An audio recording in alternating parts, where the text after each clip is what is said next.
shape our cities to deal with the impacts of rising heat and more extreme weather events like flooding. But there's also opportunity. Imagine if we use this chance to make our streets greener, cooler and more livable and safe for everyone to get around in, no matter if you're walking, riding or driving. There's a lot of work for us to do together and I'm really excited about the next 12 months. So please get in touch with your ideas and I look forward to meeting you out in our community. Got it? Good.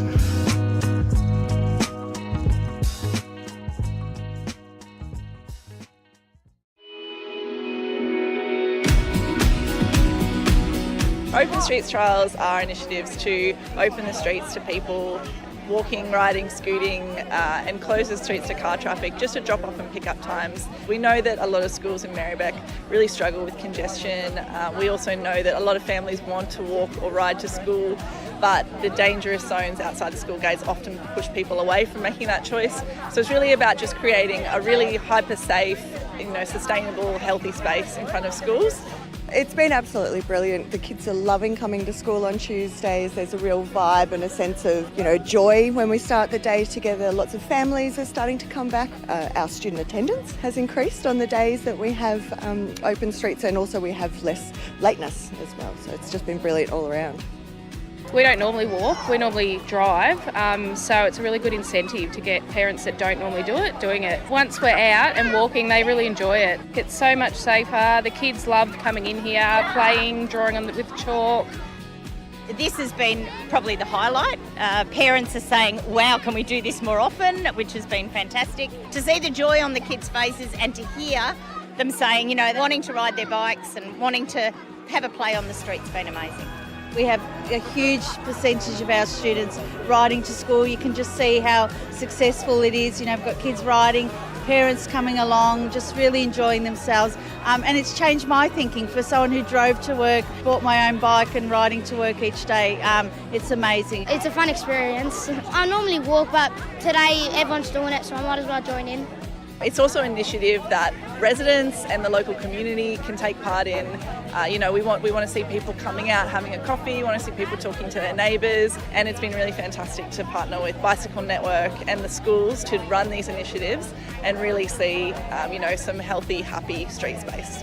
Being part of Open Streets has been really exciting. We're interested in making people view their neighbourhood streets in a different way, being spaces for everyone and multi-use spaces, not just for throughways for cars. And just listen to all this noise. It's great having everyone have so much fun around you and just being active. No, we're really stoked. We should happen every day. It's just very attractive for parents and kids to spend together. I think it's encouraging people to ride to the school.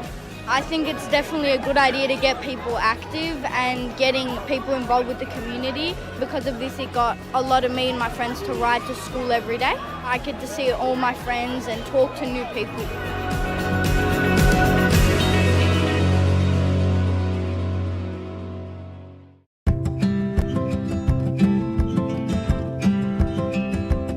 I'm Maya, and I've been really into boxing and I do a lot of art in my spare time, and I'm also a disability support worker. I was officially diagnosed with chronic fatigue probably about 2 years ago. I have a specialist doctor and I was telling him I really need a label for this. And the reason he said that he didn't want to give me the label sooner was because he knew how it was perceived in the medical field as like being a bit of a joke, and that it actually is more detrimental to me to have the label than not to have it. And it's better to go to doctors saying that you have adrenal fatigue or something a little bit fancier just to be taken a little bit more seriously. It's hard to have this sort of condition because everyone knows what fatigue is like, so everyone can jump in and sort of add their anecdotes, and I think it takes away from what it really is like. When people show a genuine interest and it's not sort of clouded by their own experience or I know what it's like being tired all the time, it's actually just really helped when people are like, what is that actually like? That gives me the opportunity to be like, it's so much more than people think. It's not just being tired throughout the day or needing a coffee. It's, having 10 hours of full sleep and not being rested. It's not being able to get up in the morning. It's being late to shifts because you just can't move your body. It's really hard to be 22 with a chronic condition that makes me feel like the energy of an 80-year-old, or having to come home at 10 o'clock at night when it's a Saturday night, you know, that sort of thing. So I think it just really helps when people ask questions because it makes me feel seen. It makes me feel like people are actually interested instead of making the assumption that, oh, I know what it's like, I can deal with it, why can't she? People with disabilities, they have so much to bring to the table, but I guess the table isn't always accessible to them, so to speak. I guess that's like the most important thing, is to give them a platform, especially, you know, working with disabled people and advocating for them. You realise like how hard it is for them to even have that voice in the first place. I see how much they struggle to get the support they need and to have their voice heard and to just get their basic needs met.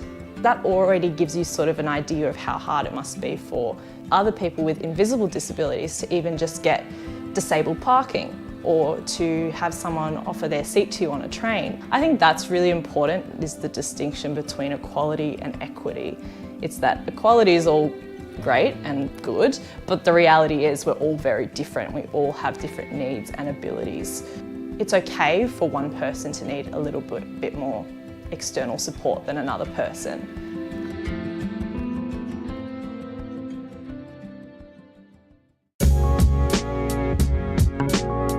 Well, they did putting the solar panel on top of the roof. It looks beautiful, and what is important is knowing the help that it could for us, for our energy sufficiency. I saw everyone here in our neighborhood is putting solar, so I said to myself, I will think about it. I will not lose anything, you know, so I choose to put it, and that makes a difference. It helps us when we receive the bill now. We saw the difference from the usual amount that we paid, so it went down. And I think, you know, it will help us, the money that is being not paid before, we can use it with other things. And I think the overall help of that solar being installed in our roof is really to save some money and also helping the climate change. And it will really make a difference for the earth, you know. In a way, it is helping us. So I will recommend, don't hesitate to put this solar panel in your roof. It is a big difference to have it.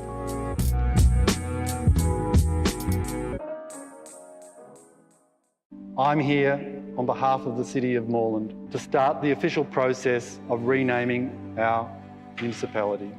The Council received a letter from the Wurundjeri Woi-wurrung. The Wurundjeri Woi-wurrung said, retention of this name for the principal civic body for a diverse community is untenable.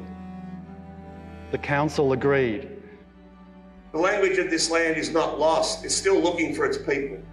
And this is one big step actually to bring the voice of the land back by naming the local language area. Language connects us to culture. It's how we learn everything, how we express everything.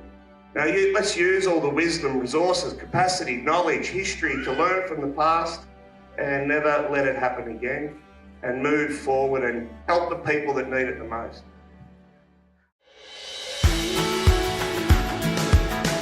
Pedestrians and bike riders, including a large and growing number of Coburg High School students, are at risk every day on and around Coburg's Bell Street Bridge at the Nicholson and Elizabeth Street intersection. The area is notorious for traffic accidents. Recently, a Coburg High School student was injured by a car while walking in the area. Footpaths on the Bell Street Bridge are significantly narrower than other bridges in the area, yet the Bell Street Bridge carries more traffic than almost any other road in Merri-bek, 47,000 vehicles a day. The narrow paths, along with high volumes of cars, trucks and buses, pose an unacceptable risk to safety and accessibility in our communities. We know that more than 1,000 people walk and wheel across the bridge on weekdays, just in the morning and afternoon peak periods. Even more use the bridge during the day and on weekends.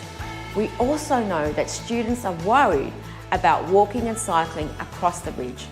And for many, it's their only way to and from school, or to access the after-school activities and shops.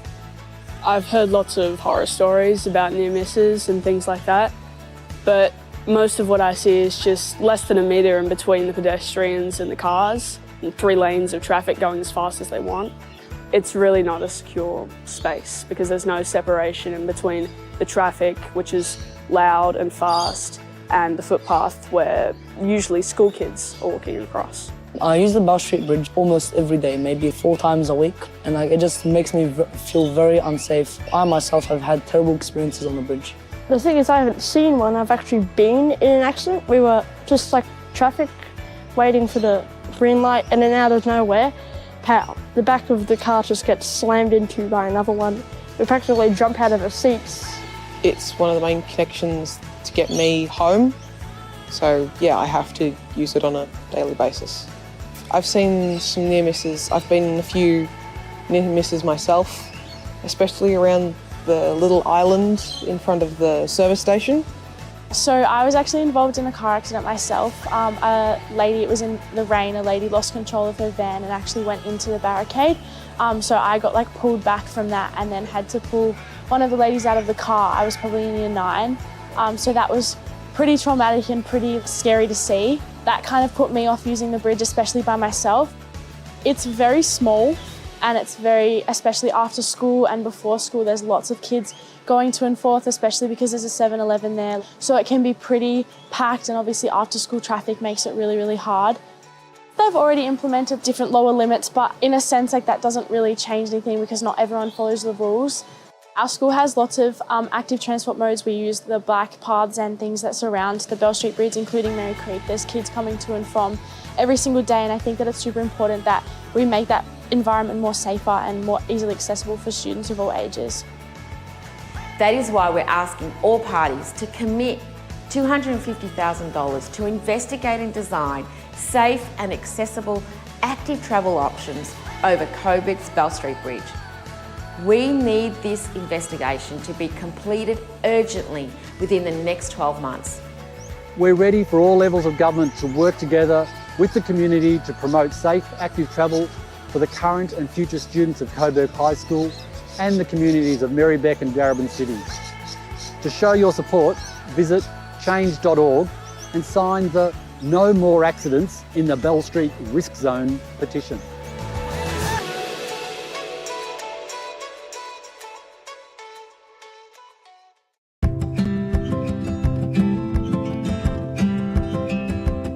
Well, I'm Penny and I am very passionate about inclusion. I'm also a mum of 2 beautiful girls, and my connection to disability is that I have retinitis pigmentosa, which is a vision impairment where I have about 7% central vision. So with my disability, because I have such a small amount of central vision, I'm actually not allowed to drive, which does make it a bit more challenging. It means that, to get around it takes a lot of organisation, especially with little kids, so lots of public transport, lots of walking, and for the most part it's fine. It makes us a super organised family. I'd like people to know that I'm a person too, and that although I have disability and you may not be able to notice when you first meet me, there are some challenges that I do face, but it doesn't mean that I don't want to be involved just like everybody else in the community. My disability doesn't make me who I am. I am me and I have a disability as well. I love playing sport. I live to play sport.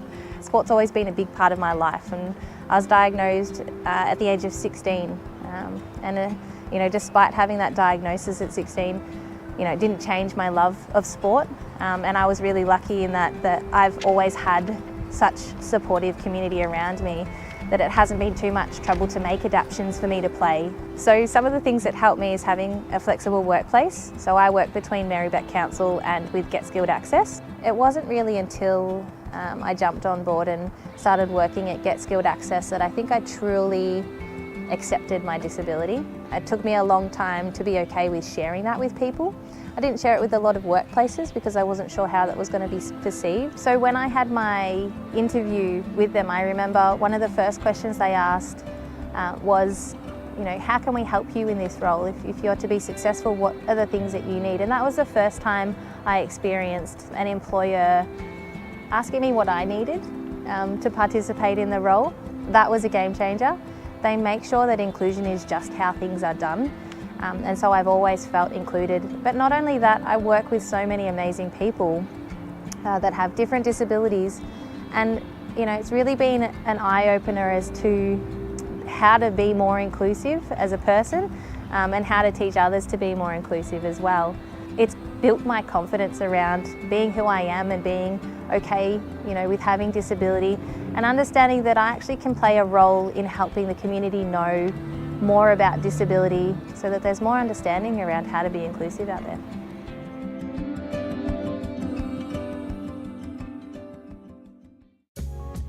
I had insulation put up on the top of the roof. It was a good thing to do. When I read it in your local paper, and it said, it does help, and the lady was very happy. And I said, if she's happy, I think I will be happy too. And yeah, I think it's the best thing that I came up with. The difference that it's made, it's comfortable, especially in summer. I hate summer.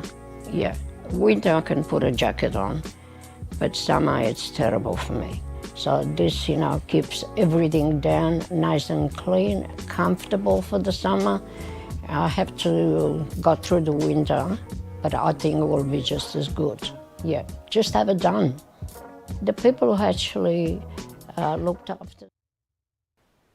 Good evening, councillors, members of the gallery, and to our viewers live streaming tonight's meeting. Gallery can hear us? That's great. My name is Councillor Adam Pulford, and I'm the Mayor of Merri-bek City Council and the chairperson of tonight's council meeting. It's my pleasure to welcome you to tonight's meeting. We're meeting on the lands of the Wurundjeri Woiwurrung people. We wish to acknowledge them as the traditional custodians of these lands and waterways and pay our respects to their elders past and present, as well as to all First Nations communities who significantly contribute to the life of our city. This council meeting is being recorded and web streamed live to council's website and Facebook. This recording will also be available as video on demand. Attendees are advised they will be recorded during the meeting. A reminder that as councillors, we will act in accordance with the Councillor Code of Conduct, which will support the principles of leadership and good governance that secures public confidence in the office of councillor. I also want to start off this meeting by saying that Merri-bek Council is an inclusive place, and we'll work to make sure that everyone in our community can be safe and welcome. This is something we pride ourselves on. We will not be tolerating offensive comments, so this will act as a formal warning that if there are any offensive, threatening, abusive comments made by people in the gallery, I'll ask you to leave the council meeting, or security may also request you leave the meeting. In the event of emergency or disruption, we may be required to take action to ensure the safety of attendees. For members of the gallery and councillors attending in person, please follow the directions raised by council staff and security officers. Thank you for your understanding and cooperation. I'd like to introduce the other councillors in attendance tonight. We have Councillor Angelica Panopoulos. Good evening. Councillor James Conlon. Councillor Monica Hart. Councillor Sue Bolton.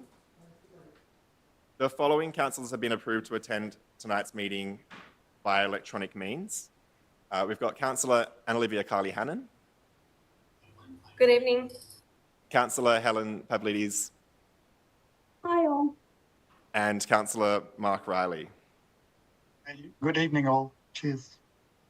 I will also introduce the Chief Executive Officer, Kathy Henderson, and we have our executive team as well. Are there any, so we'll move on to item number 1, apologies. Are there any apologies for councillors for tonight's meeting?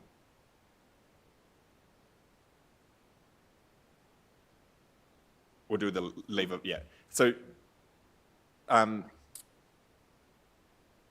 we have a request for a leave of absence. So Councillor Oscar Yildiz has requested a leave of absence from the 20th of November 2023 until the 31st of March 2024 inclusive. Councillors, could I please have a motion? We've got Councillor Hart to move and seconded Councillor Riley. All those in favour? Yeah, all those against? And I declare that carried.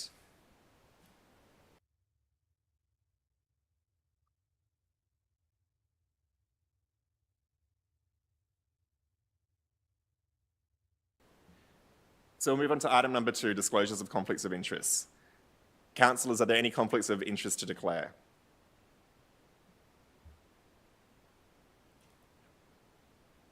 Okay, item number 3, confirmation of minutes of previous meetings. Councillors, could I please have a motion for the confirmation of the minutes of the council meeting held 8th of November 2023 and the council meeting mayoral election held 15th November 2023? Got moved by Councillor Conlon, seconded by Councillor Panopoulos. All those in favour? Yep. All those against? I declare that carried. Councillors, now that we've confirmed the minutes, we'll move on to acknowledgements and other matters.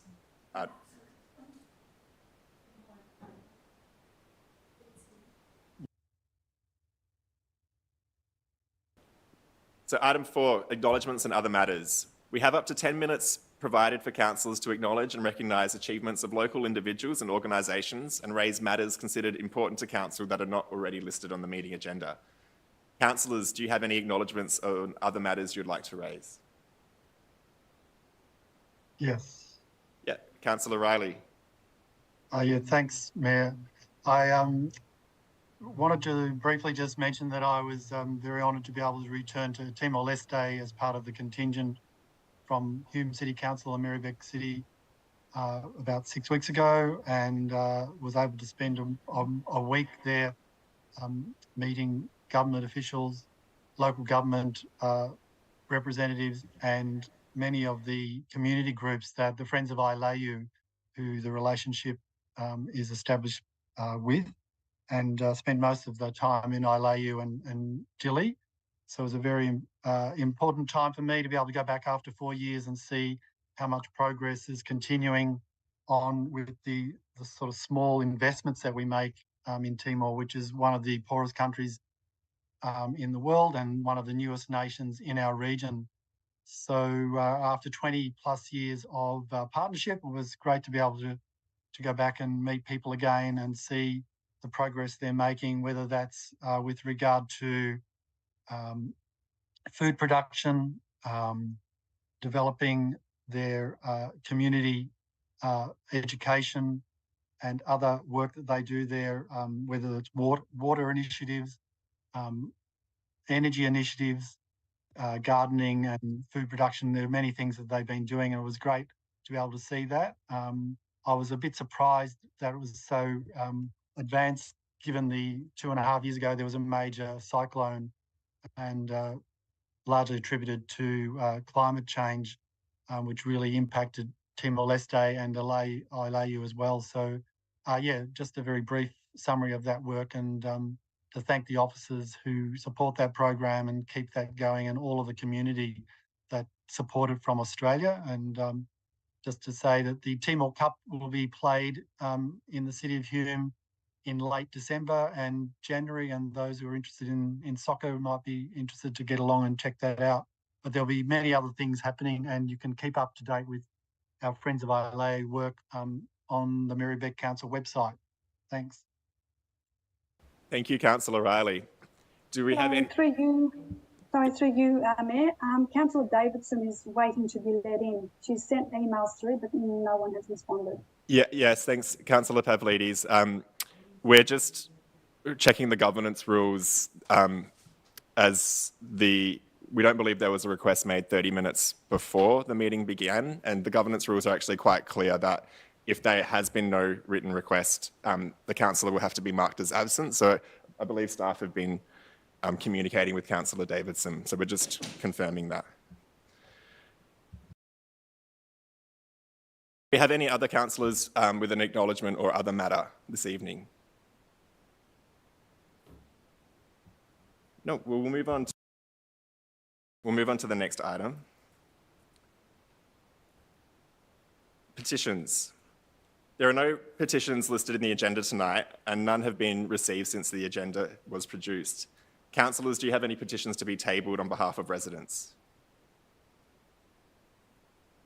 No. Okay. Item 6. Questions of council and community statements. The time provided for questions and statements is 30 minutes, and this time can only be extended by another 30 minutes by resolution of council. If we do not have time to answer your question, it will be taken on notice and responded to in writing. Priority is given to questions and statements that relate to matters listed in the agenda, and if time allows, question on other items will be considered. A maximum of 2 questions or statements in any combination is allowed per person, and questions or statements that relate to a matter listed in the agenda will be dealt with first. If you've registered to ask a question, when I invite you, you or your representative must state your name and suburb and then ask your question with preamble or background for up to 3 minutes. If you've registered to make a statement, when I invite you or your representative must state your name and suburb and then make your statement without taking longer than 3 minutes. If you have submitted a second question or indicated you have a second statement, it may, at my discretion, be deferred until all other persons who have submitted questions have asked their first question, or not be asked if time does not permit. A maximum of 3 questions will be heard on any one subject, and then when we proceed to the next topic, if time allows, we'll return to the previous topic. I'll either answer the question on behalf of council or invite another councillor to answer, or I'll ask the CEO to provide a response or refer to another councillor officer.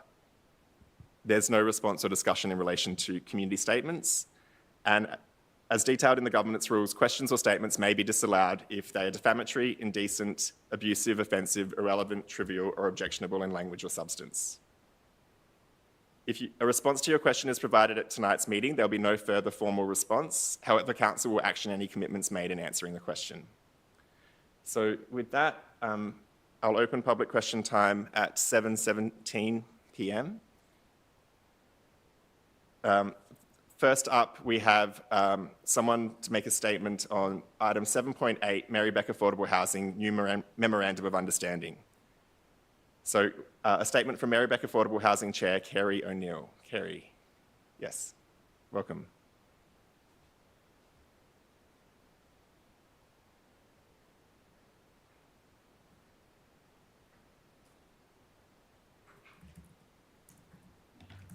Good evening, Mayor and Councillors, and thank you for the opportunity to say a few words in support of item 7.8, I think it is.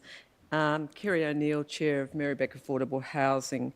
Merri-bek Affordable Housing is the creation of Council, as you're aware, as an independent but strongly aligned agent for fostering the growth of affordable housing in your city. We believe, on the board, that housing is a fundamental right and underpinning to community wellbeing and strong local economies. Merri-bek Affordable Housing comprises a board of 7 directors, all of whom are voluntary and who bring experience in governance, urban policy and planning, design, development, commerce, law and risk to the purpose that we serve. Our role, and we've done quite a bit of work on this in recent months, is to broker affordable housing, leveraging council and other land, and to use that land to create and capture value for your city, City of Merri-bek. We understand our shared purpose with you is to contribute to ensuring that Merri-bek has an inclusive, vibrant, affordable and sustainable city made up of neighbourhoods and communities. We understand that the places that we value most are where people can afford to live, close to work, business and services, close to their families, friends and networks, and where homes are affordable and comfortable to live in because they are well designed, energy efficient and close to open space and natural environments. We achieve this shared purpose through strong collaboration and a transparent partnership with you, Merri-bek City Council. We know that whilst land contribution can provide a valuable incentive for social and affordable housing, on its own it's not enough to deliver and achieve affordable housing projects, particularly in light of current cost increases. We need partners, funding and investment. Despite COVID and the process of setting up Merri-bek Affordable Housing over the last couple of years, we have been able to initiate our first major project, 38 units of affordable housing on council land, close to jobs, services and transport, in partnership with a registered affordable housing provider. Final execution of the funding agreement is imminent, and we hope that council, ourselves and our funding and delivery partners will be able to make a public announcement shortly. We think that the environment is arguably better than it has been for some time to achieve our shared purpose with you, given the federal government's Housing Accord and the establishment of Housing Australia, along with a range of state government programs, and the emergence of innovative for-purpose developers in the housing market. Where we are able, we will advocate strongly for government to invest in social housing on government, council and other land in the city. We will explore how council land, which we recognise is a really valuable community asset, can be leveraged to build better, more inclusive neighbourhoods and activity centres and more affordable housing for local workers, drawing on government and other funding. And we will use our knowledge and sector relationships to encourage for-purpose and innovative developers to include affordable housing in their developments. We are looking forward to the next phase of our partnership with Council, and it is described in the MOU before you this evening, and to working together to really promote more affordable housing in your municipality. Thank you very much. Thank you, Kerry. Yeah, go ahead. Hi, Councillor. Sorry, actually, there are no questions on community statements. Yeah. Sorry, Kerry. Unfortunately, the format means that we can't have a question, but hopefully you can catch Councillor Bolton afterwards. Yes, happy to follow up in any way, Councillor. Thanks, Kerry. Okay. We now have a question on 7.19, proposed councillor contact with developers, lobbyists and submitters policy. Question from Marion Atwater, who is here in person.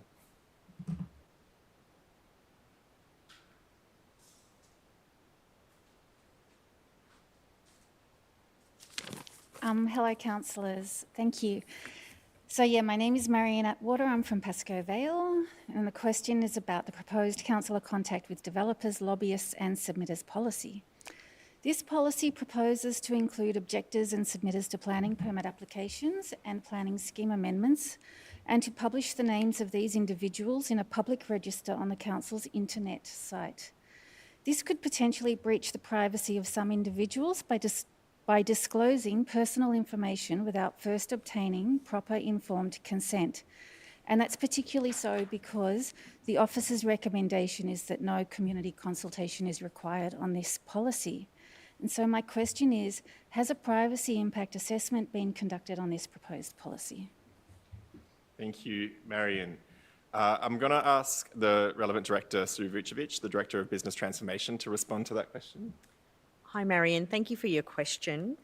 Whilst the register will detail specific interactions between councillors, developers, lobbyists and submitters, the information contained in the register, or the public version of the register, will not disclose any personal information relating to individuals. Okay, thank you. Thank you. Thank okay. you. I would have thought the inclusion of submitters would have been... Just so your mic. I would have thought the inclusion of the category of submitters or objectors would have referred really to people with a commercial interest in a development rather than just meetings with objectors who happen to live next door or across the road or whatever. And I notice there is a bit about conflict of interest.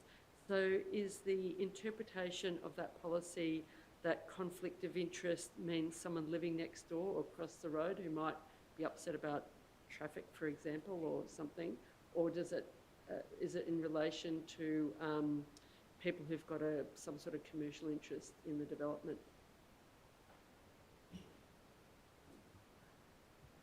Through the Mayor, thank you, Councillor Bolton, for the question. So it actually is only an issue where the councillor possesses a direct or indirect conflict of interest related to the matter in question, whether they live next door or elsewhere. It's only where there is a direct conflict of interest or indirect conflict of interest in relation to that matter. For the councillor, yeah. So not for the submitter, even though it talks about submitters in there? It's in relation to the councillor's direct or indirect conflict of interest. Our next question is also from Marion Atwater. It's on 7.20, Review of Councillor Support, Expenses and Resources Policy. Go ahead, Marion. Thank you.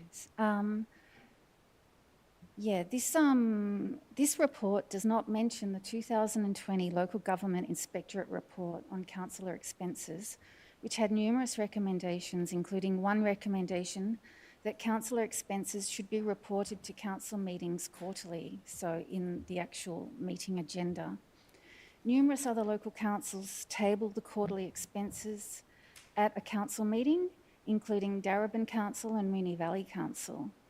The revised policy at item 720 has not proposed any changes to reporting requirements, except that one sentence has been deleted from what is currently section 6.1, the available budget, which says that the costs of the councillor induction program and group training, recommended or mandatory for all councillors, will be maintained in a register and included in the annual report. This sentence seems to be missing from the revised policy. However, the costs of the induction program and the group training was never reported in any of the annual reports anyway. The revised policy fails to mention section 40.2 of the Local Government Act, which requires that a council must provide details of all reimbursements under this section to the Audit and Risk Committee. And the revised charter of the Audit and Risk Committee that was in last month's council meeting agenda also failed to mention this provision of the Act. And anyway, that doesn't cover any of the other advisory committees where some of the community members are paid, such as the First Nations Advisory Committee and the Food Leadership Action Group. So my question is, can the council please improve the standard of the council expenses policy by amending the reporting requirements so that councillor expenses and delegated committee expenses are tabled at a council meeting, in addition to being published on the council internet site? And can you please advise how much has been spent on the councillor induction training and group training programs for the term of this council? Thank you, Marion. I will refer that question to the relevant director, Sue Vucevic, Director of Business Transformation. Through the Mayor, a change is not required to the policy, as you suggest, Marion, and I'll outline the reasons for that. So, in compliance with the Local Government Act, Council must provide details of all reimbursements to the Audit and Risk Committee, and therefore the policy need not duplicate this legislative requirement or obligation. Additionally, in line with Section 54 of the Local Government Act, the Audit and Risk Committee is required to adopt an annual work program.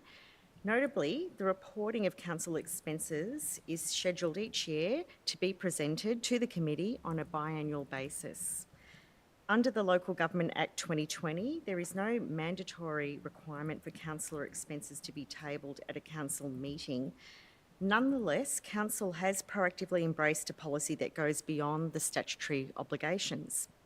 The policy mandates the regular reporting of expenses to the community on a quarterly basis, with the information readily accessible through Council's website. Therefore, you can view how much has been spent on councillor training, for example, through this approach. With regard to that part of your question that relates to the specific costs of councillor induction training and also group councillor training, I will need to take that part on notice. Thank you, Marion. Okay, thank you. I would just like to point out it means that members Thank of the you. public There's can't been a question back and you forth. on your expenses. So we'll Thanks. move on to the next question, which is actually from, Marion, do you want to stay? It's from Dino Albano, who you'll be representing. And it's on the same item. Thank you. So yes, I'm asking these questions on behalf of Dino Albano from Brunswick.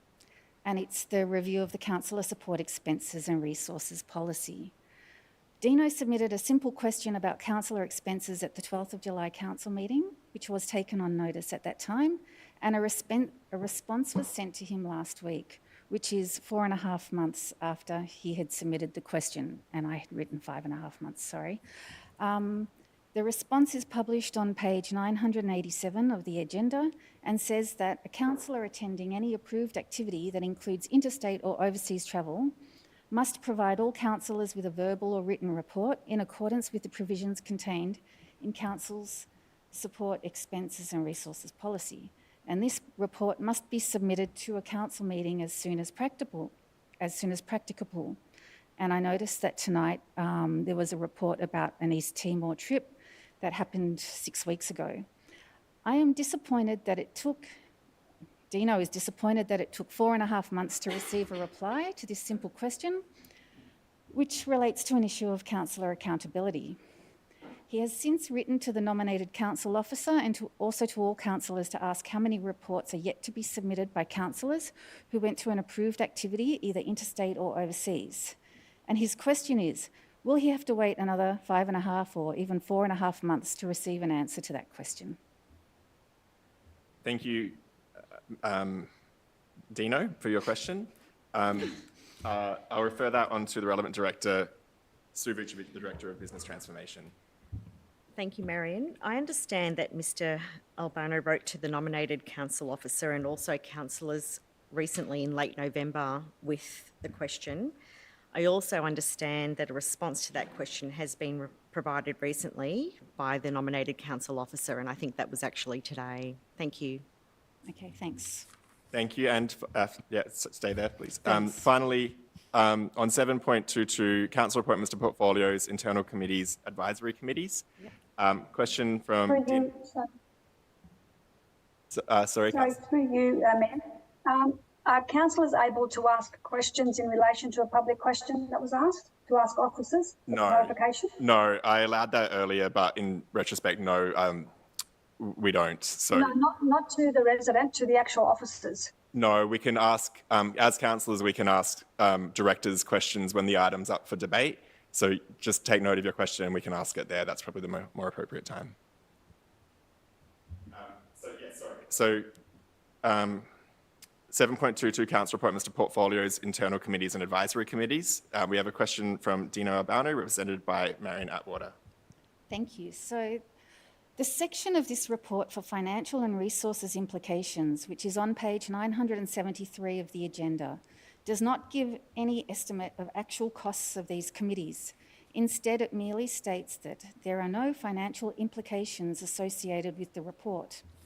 At last month's council meeting, I asked a question about the East Timor Partnership Project and was informed that the council spends $71,000 each year and that Hume Council also contributes $71,000 annually.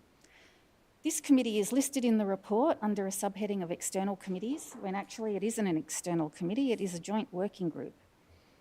The Northern Alliance for Greenhouse Action has an annual membership fee in the region of $40,000, perhaps. It might be one of the other alliances. The Local Government Mayoral Task Force for People Seeking Asylum introduced an executive membership fee of $5,000. That's not even listed in the report. And the M9 Alliance does not have a membership fee, but asks for financial contributions from time to time, which is information that I got from Darebin Council a few months ago. Surely councillors should be deliberating on whether or not these committees provide value for money, and to do so would require information about actual costs and councillor attendance, which members of the public would also like to see that information. So my question is, can you please provide details of the costs of the external committees that are listed in this report, which might be membership fees or otherwise, and the human resource implications for operating the advisory committees and reference groups? Thank you, Dino.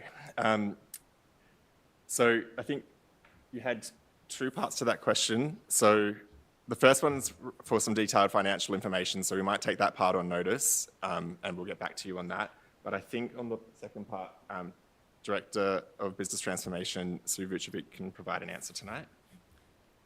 Through the Mayor, for that part of your question that relates to the human resources implications for operating advisory committees and reference groups, I can advise that yes, Council does, of course, provide staffing support to those committees.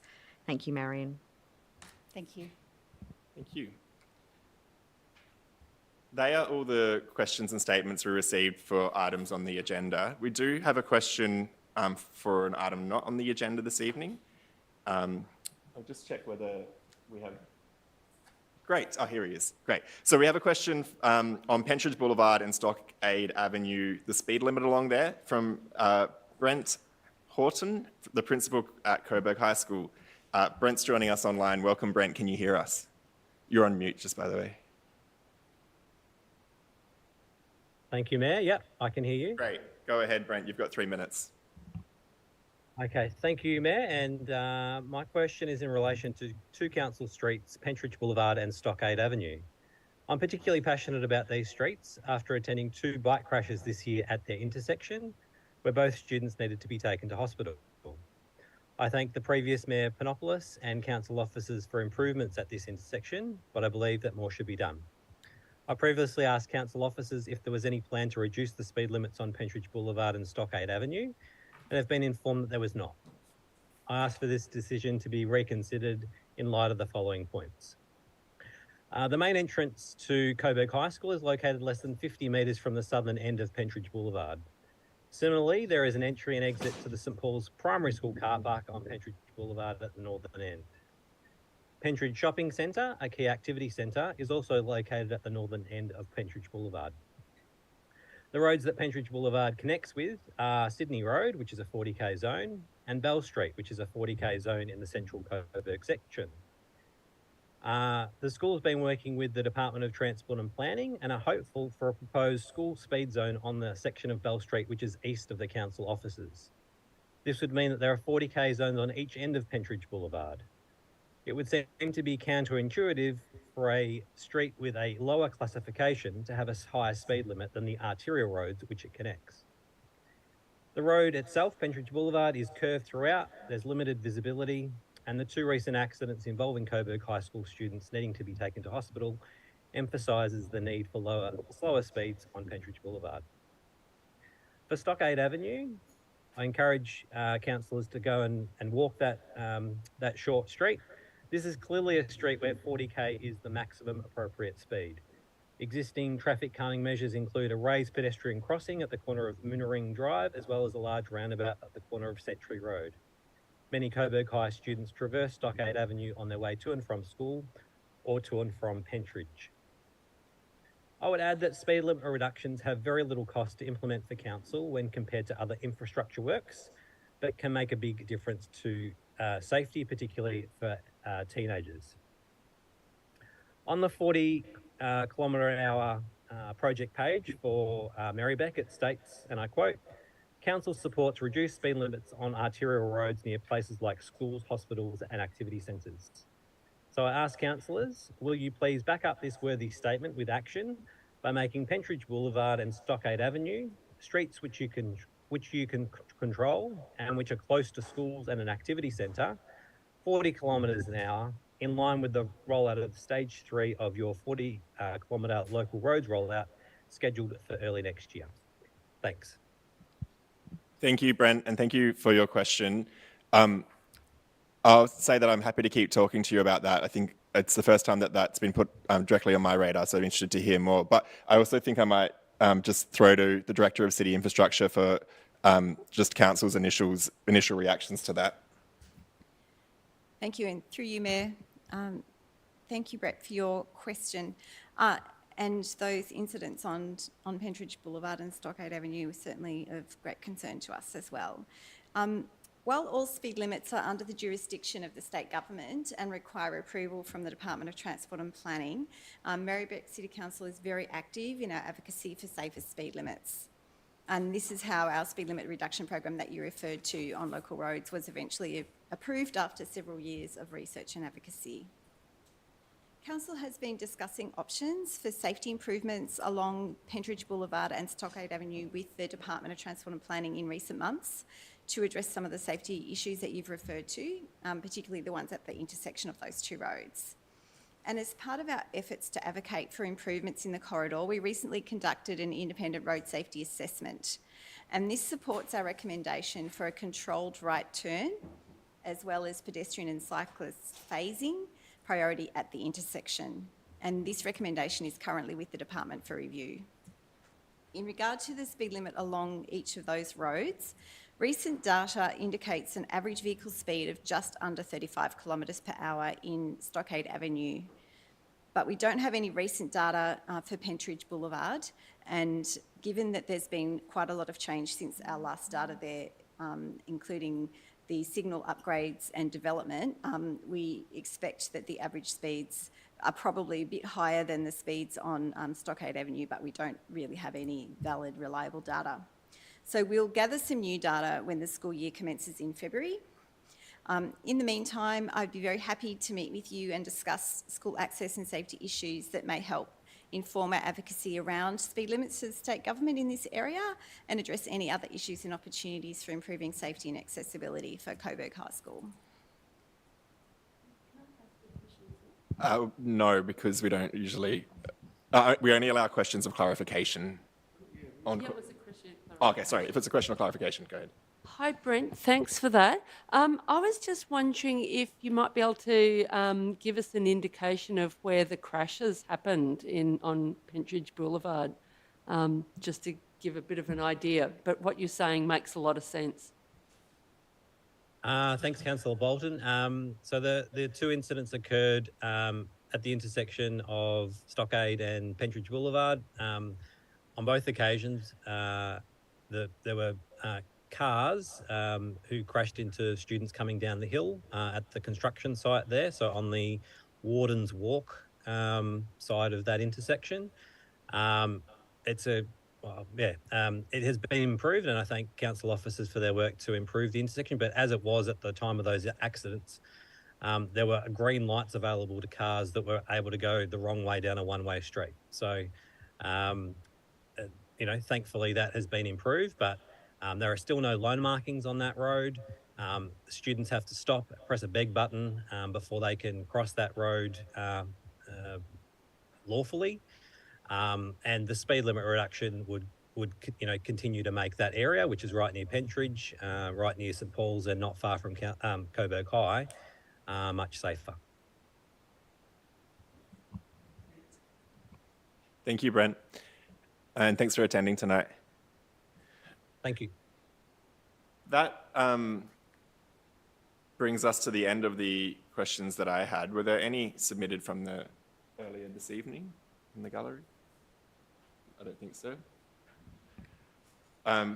We're still within our first 30-minute allocation, so we can move on to the next item of the agenda.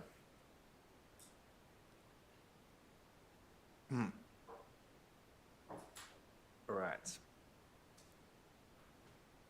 So, councillors, that concludes public question time, and I'll now move on to the council reports. Item 7. The first report we have to consider this evening is 7.1 Draft Open Space Strategy Endorsement for Consultation. Does any councillor have a conflict of interest to disclose? Nope. Do I have a motion? I'll move the officer's recommendation as listed in the agenda. So Councillor Tapanos to move the officer rec, Councillor Bolton to second. And yes, sorry, I think at the briefing we had myself, Councillor Riley and Councillor Pavlidis had expressed interest. Oh, I'm sorry, Councillor Hart. Is that right, Councillor Pavlidis? Yeah. Yeah, okay. Great. When I so move with those names inserted. Go ahead. Yeah, and Councillor Bolton, you're happy to second that with those names? Great. All right, so Councillor Tapanos as the mover. Thank you, Mayor. I'll just be quick, but just to encourage the community to really participate in this engagement that we are having about our open spaces. Our open spaces are the most valuable pieces of land in our city. We know through our COVID experience how important they really were, not just for recreation, and a whole range of other activities, but just to be able to create a livable city, a livable environment. And in many locations, we have great plans to provide more trees and more greenery, which helps with urban heat island effect. But we are really creating open spaces for all of our community. So there's a lot in here. There is stuff around on-leash, off-leash dog parks, about dog infrastructure, pet infrastructure. There's stuff in here about usages in our parks, even commercial usages. There's stuff in here about where we need to create more playground equipment, more all sort of equipment for different users, gym equipment. There is just so much. This policy is really going to end up being a sort of cornerstone policy for council, just because open space is so valuable, so critical for our city. So it is the beginning of a process, but having said that, our council officers have worked really hard and have been hearing from residents for the best part of a year, if not more, to really get it to this stage already. So although it's the beginning, although we want your feedback, we want your input, we need to also acknowledge the hard work that council officers have done. And that is really, really seen in this report. So it's not coming to the community as an empty document. It is really already populated with a lot of data, a lot of information, a lot of our thinking from what we've heard from you, but now we just need the community to have their final say, have a look at it, see what's missing, see what more we could do, just because these spaces are just so critical for us. And we want to get it right, and we want to make sure that as our council grows, our population grows, that our open spaces grow, but they're also utilised by everyone in the community. So it is about creating bigger and better spaces and better utilised spaces and making the most of the limited open space resources that we have. And when I say that truly about everyone in the community, from young children and families to seniors to people with mobility, for people with mobility issues, for people who had specific needs, health needs to be able to go out and recreate, and for people who want to engage in active sports, community sports, for people who want to walk their dog. But yes, please engage with the consultation. Thank you, Councillor Tapanos. Just to note that there was the Director for City Infrastructure circulated point 5 noting that all documents will be made available to the public on Conversations Merri-bek from Monday 11th December 2023 ahead of formal consultation commencing in January 2024. That was discussed over email but wasn't in the one that we've taken from the report. So just someone may move it as an amendment and the move and the seconder may accept it if they want to. Fine for me. Yeah, fine for you. I didn't know about it, but Yeah. it's fine. And Someone needs yeah. So Councillor Panopoulos is I'll going to propose propose it. inserting that new point 5 in, which both the mover and seconder have agreed to. Accept it. Yeah, so, Yep. And sorry, Sue as the seconder. So we'll speak. I actually think this is really good policy. The officers have put in a lot of work, and no doubt there's a lot more information that will come back through the community consultation. I had wanted the consultation to be extended by a couple of weeks because it actually starts in the middle of January, but it was just pointed out to me just on the eve of this meeting that, if I extend the consultation, the next round of consultation by 2 weeks, it will mean that it won't be able to be dealt with until really the beginning of 2025 after the caretaker position for elections, etc. So I'd rather not delay it.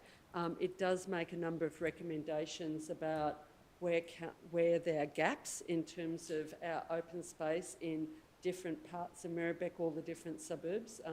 There's a really good analysis, but it also points out some of the difficulties with open space because it is quite complicated from dog parks, interactions between dogs and sports people and recreational users of parks. It talks about there being a 300% increase in dog registrations over the last 12 months.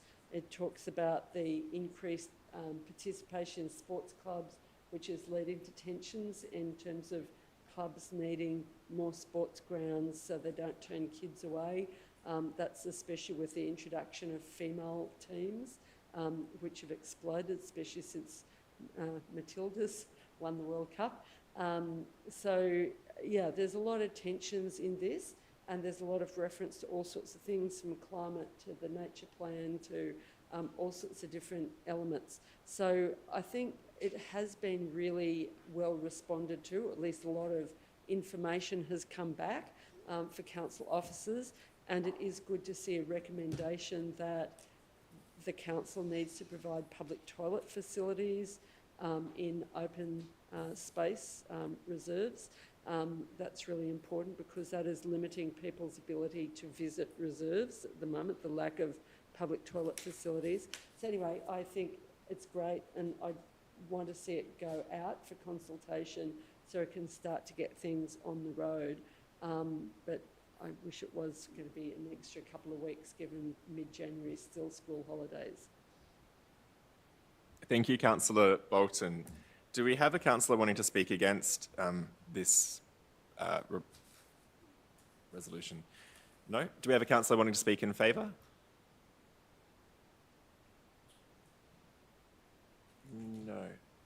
think that's the chair. Councillor Riley, if you're there, the camera's not quite working.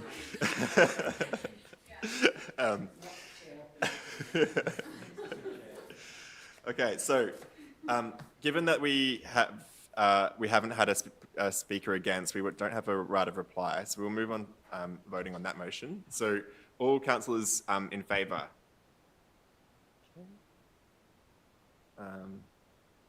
Yeah, all councillors against? Any abstentions? I declare that carried. We'll move on to item 7.2, the food system strategy. Does any councillor have a conflict of interest to disclose? No, I'll ask for someone to move a motion.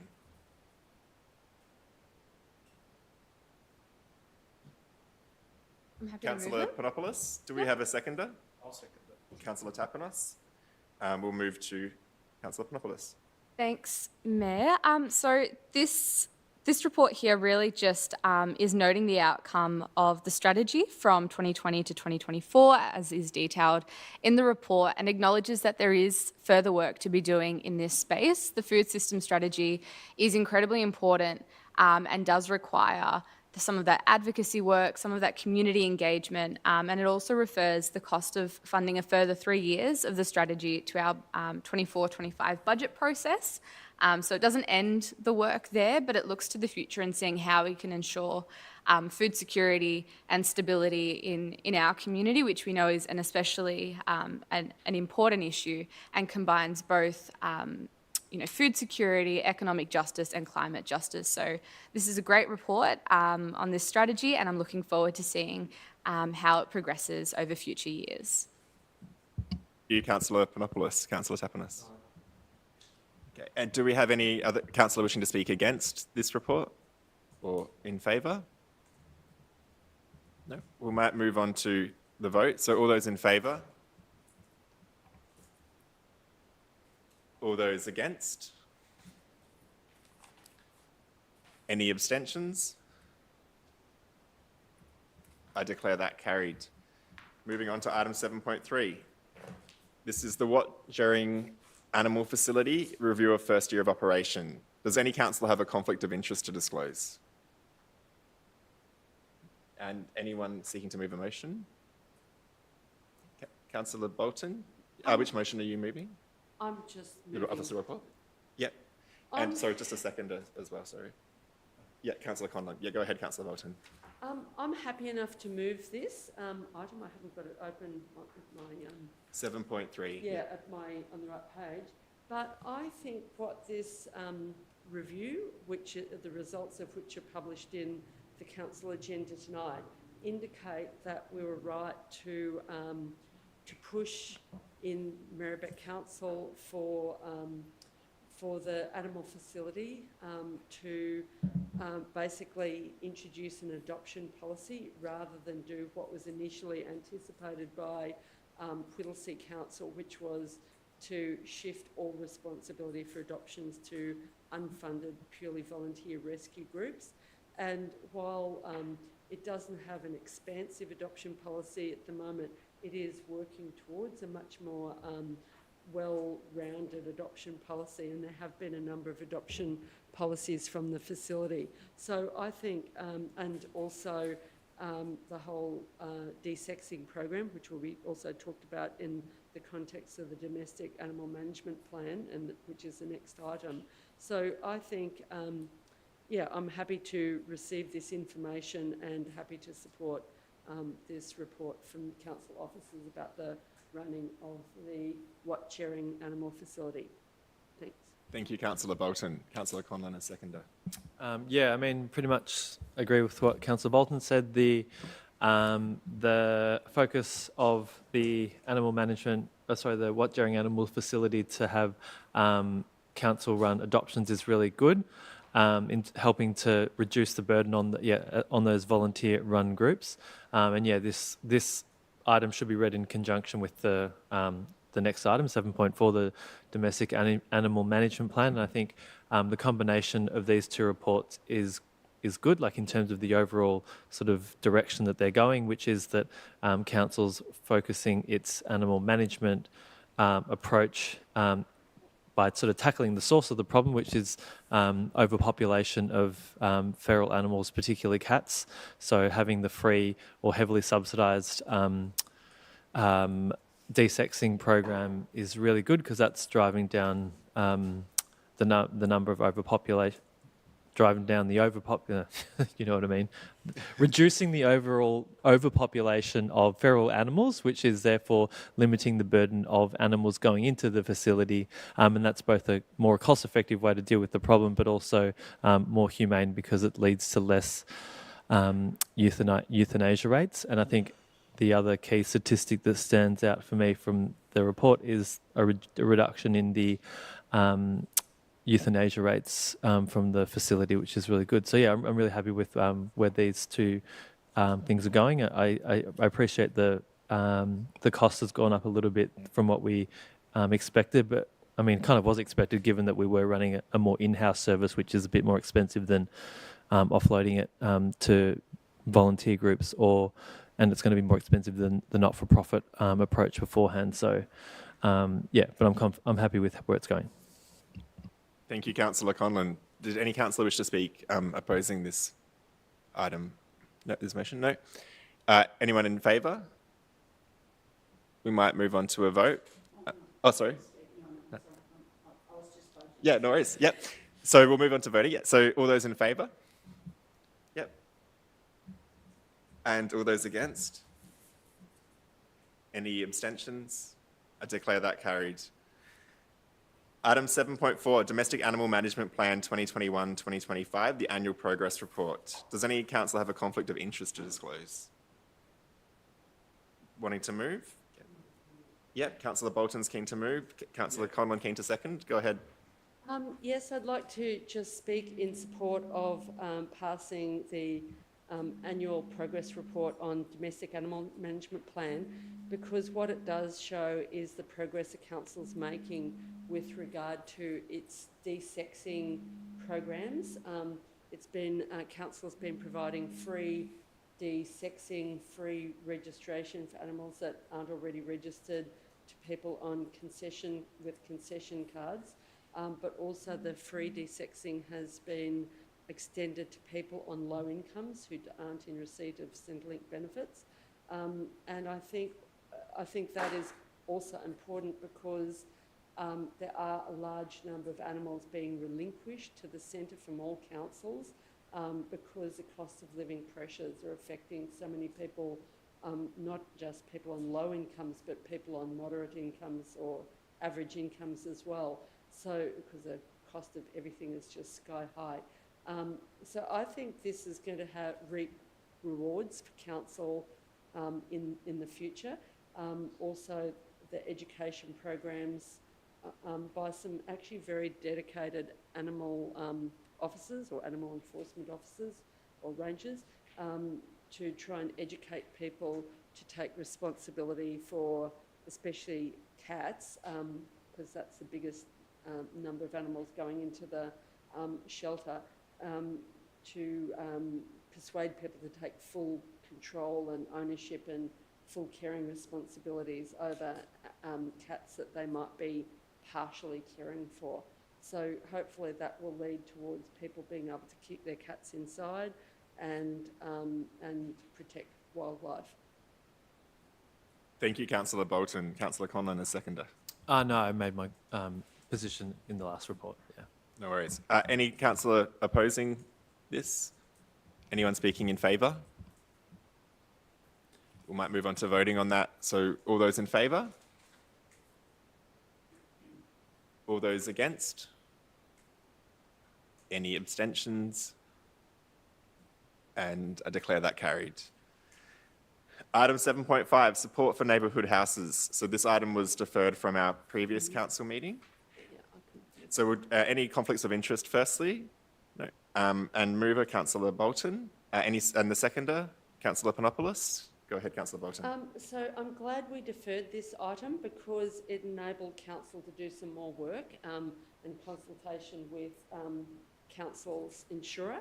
And what this is all about is that the council's insurer had sort of basically recommended to council that, or indicated to council that they council could no longer cover events at neighbourhood houses where the events were organised by unincorporated groups or just individuals who obviously not corporations.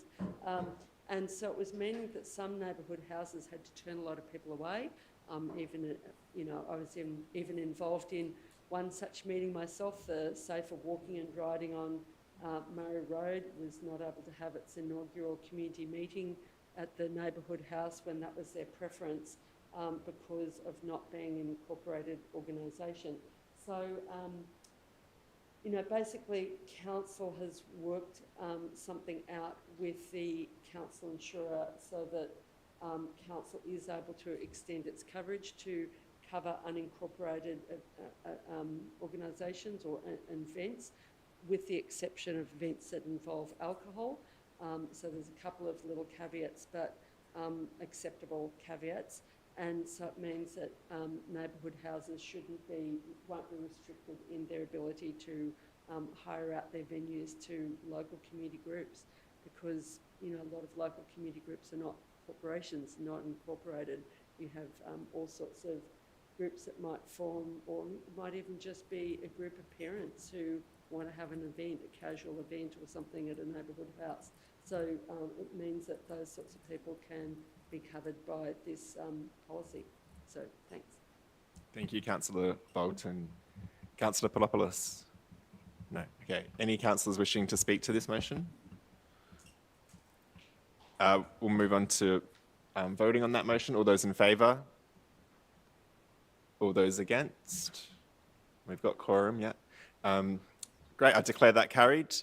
And we'll move on to item 7.5. Sorry, 7.6. Central Coburg Affordable Housing Hub response notice and motion. So firstly, any conflicts of interest on this? Nope. And a mover, Councillor Panopoulos. A seconder? And just flagging, I'd like to move the officer recommendation with a slight amendment and also incorporating Councillor Bolton's amendment that she circulated via email. So okay, so we'll just make sure we've get got that those on the screen. Yeah. If we could just scroll down. So there was a new point 3, yeah.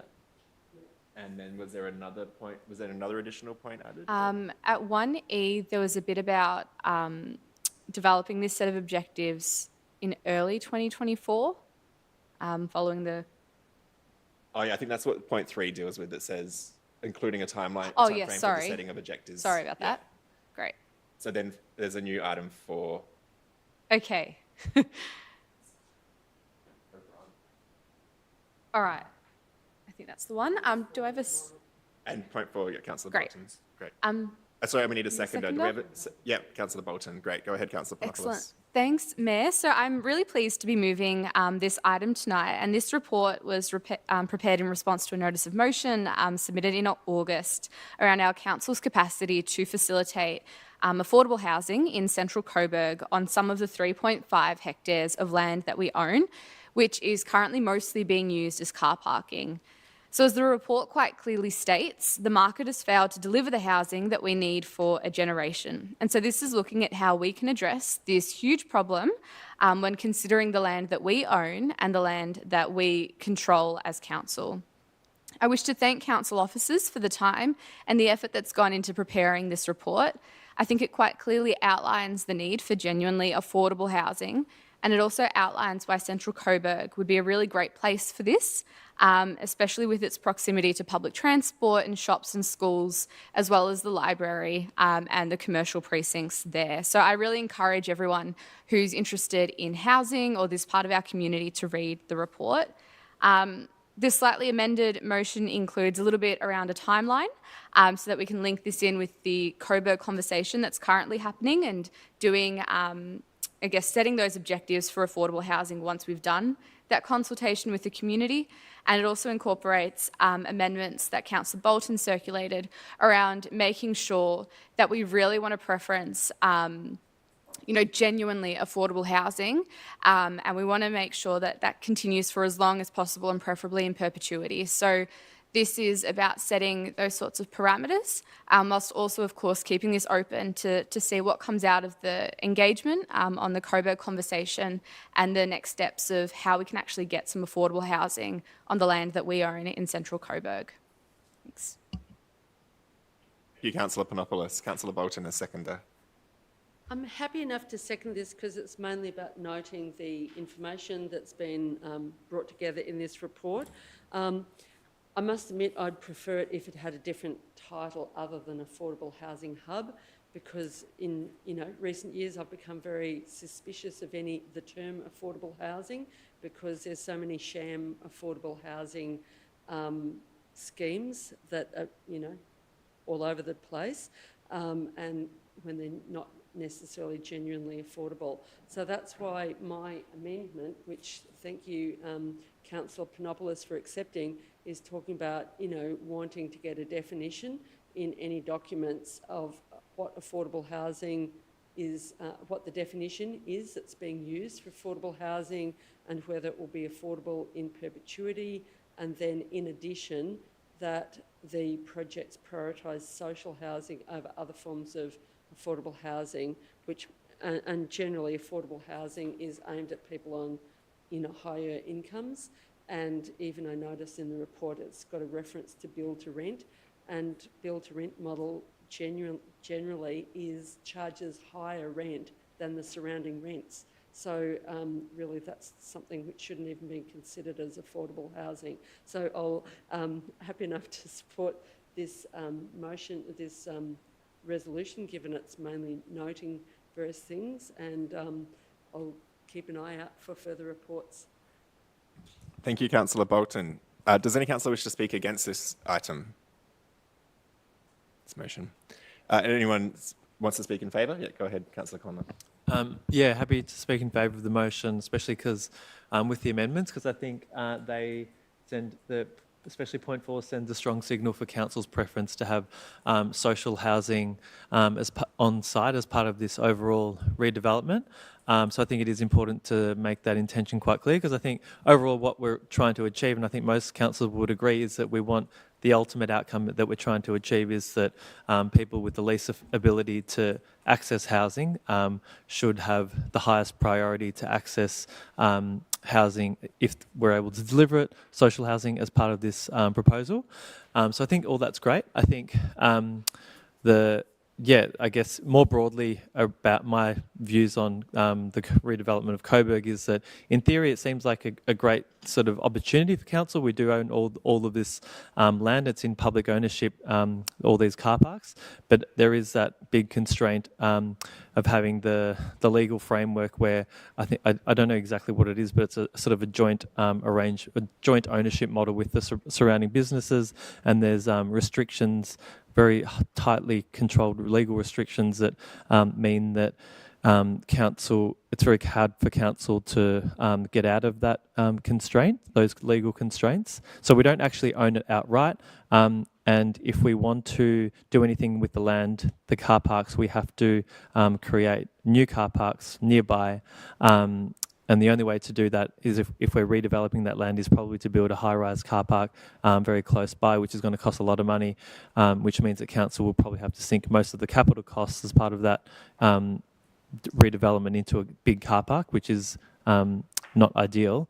So there are big constraints with this site. I think the risk with this redevelopment is that because there are these significant constraints, that there will be a strong temptation and a strong push for council to sell off a lot of the land to private developers. That's a risk that I see. So I think that council, we do need to be sort of sending a strong signal to the council, to the community, and to developers that this won't be a big sort of free for all for developers, and the council would just be sort of willingly giving away public land. Thank you, Councillor Conlon. Any further speakers to this item? We might move on to a vote. All those in favour of this? Yep. And all those against? And I declare that carried. We'll move on to item 7.7. Outcome of investigation into quantifying housing need in Merri-bek. So firstly, any conflict of interest to disclose? No. And do we have a mover? Yes, Councillor Conlon and Councillor Panopoulos to second. Councillor Conlon is mover. Yeah, so this is essentially a report which is about seeking more data and information to inform council's approach to housing. So at the moment, a lot of stakeholders or interests like to bash councils and blame councils for the housing crisis, whether that's state government, federal governments, or property developers or the real estate industry more generally. The kind of the theory is that councils, through the planning system, through our issuing or refusing of planning permits, we are either essentially blocking housing supply through the planning process and therefore causing the housing crisis. That's the sort of the theory.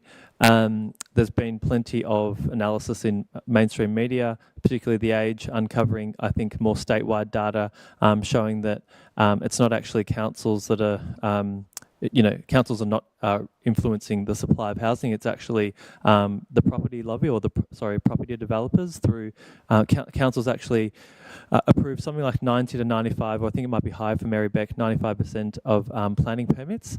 But the problem is that a lot of the permits are not acted upon by property developers because essentially, which also makes sense, property developers build or don't build according to broader macroeconomic conditions. So it's got nothing to do with the council.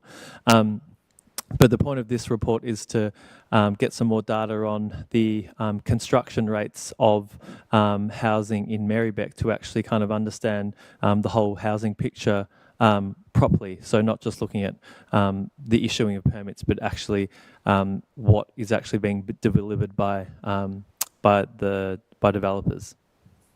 That's part of it. Thank you, Councillor Conlon. Councillor Panopoulos as seconder. Thanks, Mayor. Just to build up off of this, I think that this is an excellent thing that we're doing now in terms of hopefully referring this allocation to the budget review, to the second quarter budget review, and looking into developing this trial period. Because, as Councillor Conlon outlined, a lot of the time there is this particular rhetoric that different levels of government like to spout about local government and about inner city councils. However, that doesn't quite add up to our lived experiences as decision makers and our council officers' experiences as decision makers. So getting some of that actual data, and that will continue to, I guess, bolster the evidence and the resources that we use when we're talking about housing and housing supply within our municipality. It also includes an important advocacy point with the Victorian Building Authority, and that works not just to assist our own council, but assist local government more broadly in this state in order to help them monitor residential development in their municipalities. So I think this is a really, really good report looking at how we can do this trial within our own resources and within our own capacity, but also looks towards some of that bigger advocacy and I suppose leading the way across the local government sector here in Victoria. Thanks. Thank you, Councillor Panopoulos. Does any other councillor wish to speak to this motion? This motion? Nope. We'll vote on that. So all those in favour? All those against? I declare that carried. We'll move on to item 7.8, Merri-bek Affordable Housing, a new Memorandum of Understanding. Does any councillor have a conflict of interest to disclose? And do we have a mover? Okay, Councillor Panopoulos. Can I just check what you're hoping to move? There was an amended one sent around by Councillor Riley, who is not with us in the Zoom room. So I'm wishing to move that one, which just acknowledges the drafting error in clause 7.1 and also notes that the MOU obligates Merri-bek Affordable Housing to provide half-yearly and annual reports and also ensures that councillors are briefed on the organisation's achievements and activities at least twice yearly. So I guess, upping that communication and report back. So if I've got a seconder for that, that would be great. Councillor Thanks. Hart to second. Go ahead, Councillor Panopoulos. Excellent. Thanks, Mayor. So so as we heard earlier this evening, Merri-bek Affordable Housing is a vehicle that Council set up some years ago, acknowledging, I mean, we've talked about it a fair bit now, the housing crisis within our municipality and the need for there to be more genuinely affordable and social housing built. So this is the vehicle that Council set up to investigate and help facilitate this sort of housing in our municipality. Council supported Merri-bek Affordable Housing in its early stages through that direct financial arrangement and through the first MOU, but now this organisation is up to its next phase. And so this is the second MOU, and it sets out the relationship between our council and Merri-bek Affordable Housing, and it's vital to the functioning and maintaining of the good relationships between our two organisations. So I look forward to seeing, I suppose, what else Merri-bek Affordable Housing can do, and to having an increased report back with having that twice a year, as this is a really important space that we as a council are quite concerned about and wanting to make some real progress on. Thanks. Thank you, Councillor Panopoulos. Councillor Hart, a seconder. Nothing particular to add. Certainly, we've heard from the chair of MAH tonight, which is very comprehensive, and we've also had reports of some of the challenges that they're facing, and particularly around the need to, if they're going to be able to continue with social housing. Microphone, please. Yeah, if you bring your mic down a little bit closer. Sorry, the need for to be able to secure appropriate funding for that as well. Yeah. So I think the ability to establish more regular consultation and reporting back is really important for that relationship between MAH and council. So I think those amendments strengthen that, and happy to support this motion. Thank you, Councillor Hart. Does any councillor wish to speak against this motion? Sure. So Councillor Bolton to speak to the motion. Will support this memorandum of understanding. I sort of do feel as if the focus has shifted a bit more away from, you know, housing of people on the waiting list to a broader grouping, whereas I think in the original conception it was more focused on people who are on the housing waiting list as a priority. And I know that for Moreland Affordable Housing and also for the council, I mean, we do have a poison chalice or catch-22 where governments have trying to get rid of public housing and force us all into a market space with community housing. And I guess I'm going to watch this space a bit, because there are many public housing activists who are really concerned about councils giving away land to community housing providers, and community housing providers treating people not that much differently to private landlords, a little bit better, but not that much different. So, but I guess the thing is, we will have a chance to have a say when particular projects come before us, when particular land is getting passed across. We'll have a chance to have a say about, about whether the land goes across and on the basis of what sort of housing is being provided to make sure that it goes to the most vulnerable people. But I will support this MOU. Thank you, Councillor Bolton. Does any other councillor wish to speak for or against this motion? We'll move on to voting. All those in favour? All those against? Any abstentions? I declare that carried. We'll move on to 7.9, Parking Management Policy. Does any councillor have a conflict of interest to disclose?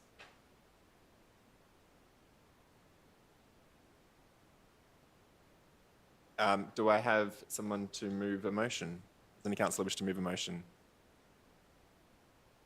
Councillor Panopoulos. And is there you're moving the officer recommendation? And any councillor wish to second? Councillor Conlon, Councillor Panopoulos, go ahead. Thanks, Councillor Pulford.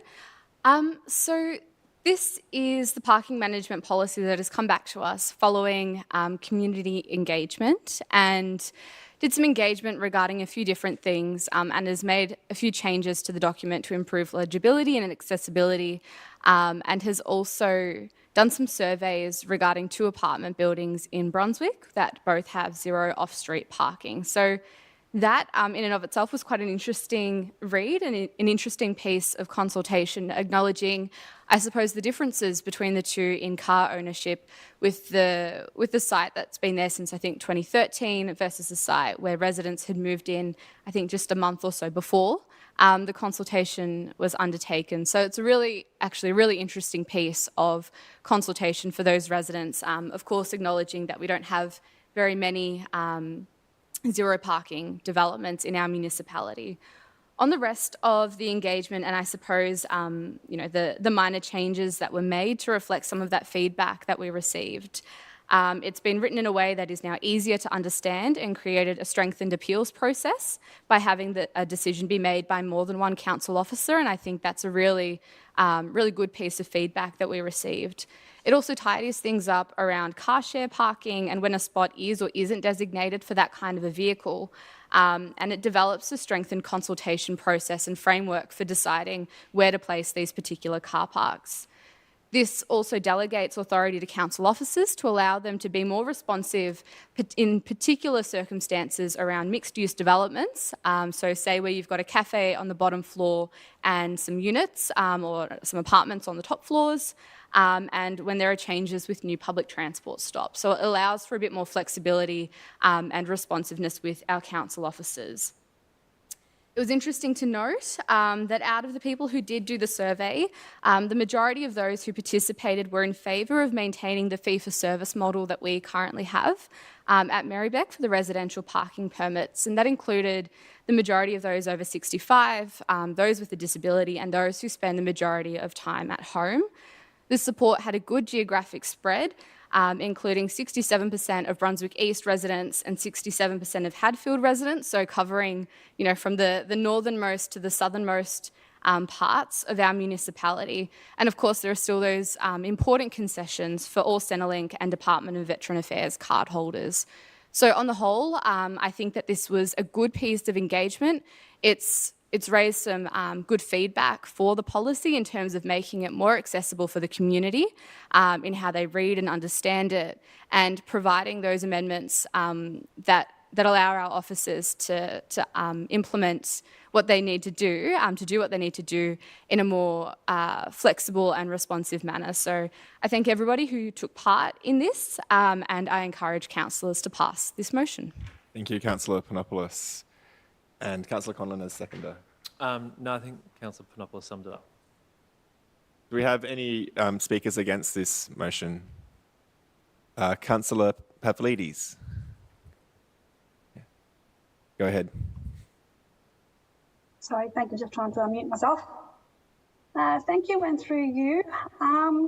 It's quite interesting, just to repeat what Councillor Panopoulos said, that the majority of voters voted in favour of retaining the parking permit, the fees. Interesting, 110 votes is what we got out of a population of 170,000. So what does that tell you? That I think that parking is an issue that touches upon everybody who lives, works and plays in Merri-bek. In my opinion, the council needs to go back and consult more broadly with our community on the parking management policy.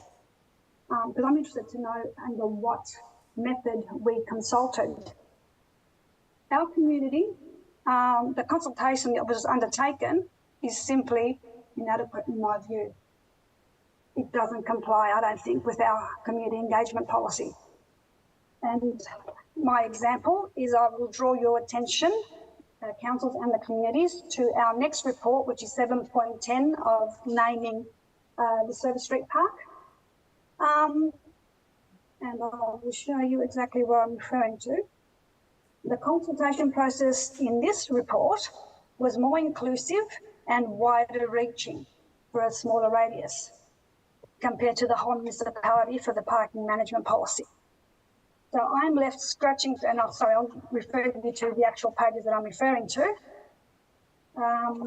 Page 660. Consultation for 4 weeks. It went on the Conversations Merri-bek website. It went to owners and occupiers of properties within a 200-metre radius of the park site, and to the naming submitters of the project. And then it was also emailed to all these key groups and schools, and there's a list of them in the report. What was done for the parking management policy apart from going on Conversations, Moreland and social media? We have a population of over 170,000. Over 33%, according to the VEC, were not even born in Australia, let alone speak English, not their first language. So I'm left scratching my head as to why there is inconsistency in the consultation process that was undertaken. If I were of a cynical mind, an argument could be made the outcome of the parking management policy was predetermined to reach a specific outcome. I believe this policy must go back out to community consultation, and as a minimum, we must adopt the engagement practices set out in our engagement. Councillor Pavlidis, just if you can finish up. 30 seconds. I also note one of the themes that was mentioned in the report, the feedback that was received, was about the free parking being used for the cars and not having access and congestion in the street. Now, Councillor Pavlidis, you've gone 30 seconds over, so if you could just... Okay, to me that was nonsense, realistically, and I'm actually disappointed. Point of order, this is almost 4 minutes. Okay, Thanks. right. Thank Mayor. you, Councillor Pavlidis. You had over your 3 minutes, but yes, thank you. I suggest we take it back out to consultation. Okay, any other councillor wishing to speak for or against this item? Yes, so Councillor Tapanos, are you speaking for or against? I don't know yet, but I do want to speak. Look, I might abstain on the item. I really don't have an issue with anything in the report. I wanted to... Why vote against I haven't decided how I'm going to vote yet. I did want to talk a little bit about the need to continue some of this work. Particularly, I found, as Councillor Panopoulos also found, really interesting the surveys of those 2 dwellings and what does that tell us about car shift movements. Particularly interesting was a more established dwelling versus a dwelling that had recently been populated, I guess, or people had recently moved into. And I still found that the numbers were rather high as far as car ownership goes. And that still says to me that there is a little bit of an information disconnect sometimes. Whilst people are buying an apartment without a car park, they are still driving cars and still own cars. So I think that we need to tackle that communication aspect a little bit better as well, and whether that's done partnership with the development community to say you really need to promote to purchasers of these dwellings that they will not have a car spot, and they need to understand that. So I think that it gives us a whole range of data which we should continue to monitor and collect, because it does inform our planning scheme in many respects. It will make an impact on my decisions in the future, whether I should approve zero car parking development or whether I should approve car parking developments with some spots, car parking spots. So I think this is a really delicate sort of issue in the community. The contest, it's a contested space on car parking, on-street car parking, and I think we haven't got it right as a council, and I'm really pleased that we did those 2 surveys, but I really want that to continue. So I guess that was the main motivation for speaking, not necessarily anything against the report, but I just wanted to emphasise and maybe ask, how can we actually continue some of this work into the future and continue monitoring that aspect to achieve the ultimate objective of council, which is to encourage mode shift, but also ensure that we're not putting additional burden on the existing sort of at-grade sort of car parking in our city. So I don't know whether that's a question or not, but yeah, that's my comments about the policy. Thank you, Councillor Tapanos. Any other councillor wishing to speak for or against this motion? Councillor Panopoulos, your right of reply. Thank you. Thanks, councillors, for the contributions in debate this evening. Just to once again be really clear, 96.8% of our residents don't actually have a residential parking permit. That's 3.2% of our population, noting that not all streets have the parking restrictions on them. So, you know, people were able to fill in the survey on Conversations Merri-bek and in person by our council service desks over the 3 weeks. And I suppose some surveys and some consultations that we do get a lot of feedback, some get not so much, and that might actually just speak to the interest that the community has in the particular topic. I know our community loves our Park Close to Home program and they care a lot about it, and they love when they see a new park opened up. So that might speak to, I suppose, the higher number of people that wish to give their feedback on that particular project. So look, as I've already said, this is a very interesting piece of consultation, and I do echo much of what Councillor Tapanos has said around it. You know, it would be quite interesting to see how this sort of survey can progress into the future. But on this piece, I wish to thank council officers for their work in engaging with the community and putting this together. Thanks. Thank you, Councillor Panopoulos. We'll move on to voting on that motion. All those in favour? All those against? All those against? Yeah, and all those abstaining? Division on that one. Yeah. So we'll get a division. Nah. So we'll have a division on that. So with all those in favour, so we've got Councillor Panopoulos, Councillor Conlon, Councillor Pulford, and Councillor Carly Hannon. And remember, abstention counts as vote against. All those voting against, Councillor Pavlidis, and all those abstaining, Councillor Hart, Councillor Bolton, and Councillor Tapanos. So in that instance, I believe we're 4 for, 1 against, and 3 abstentions, which is 4 against. So I will have to use my casting vote, and I will use it to vote in favour for that motion, that item. So that I declare that item carried. Okay, we'll move on to item 7.10, naming the park at 4143 Service Street, Coburg, the voting poll results. Does any councillor have a conflict of interest to disclose? Do we have a mover for that motion?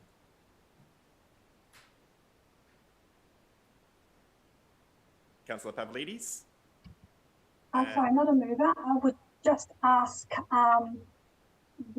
through you, Mayor, if the clarification that I sought at the last meeting about the cost of $3,500 excluding GST be clarified for the community. I might ask the director to respond. Go ahead.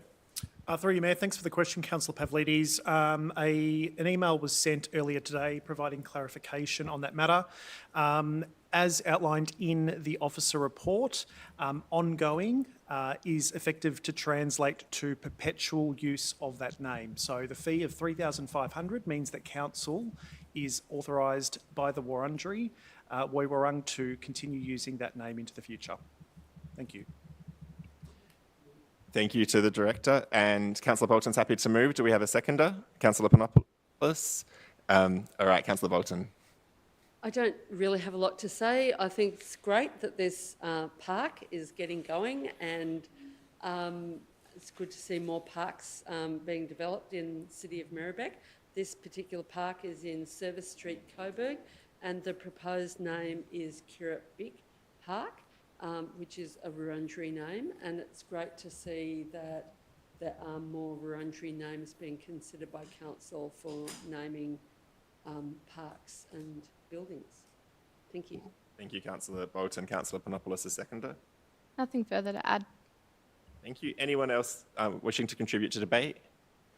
I just, Go ahead, Councillor Tapanos. yeah, I just wanted to, I'm not sure if I've missed it, but what was the total participation rates? I mean, I know that we only provided two options for the community, but yeah, it would be interesting to see. Oh, I've got it there, sorry, 34 votes, of which the preferred name was 76%. Thank you.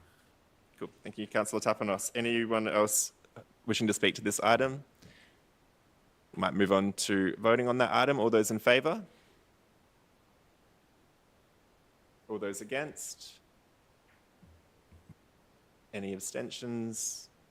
I declare that carried. Moving on to item 7.11, Stormwater Mapping Consultation Response and Amendment C196. Does any councillor have a conflict of interest on that? Do I have someone wishing to move a motion?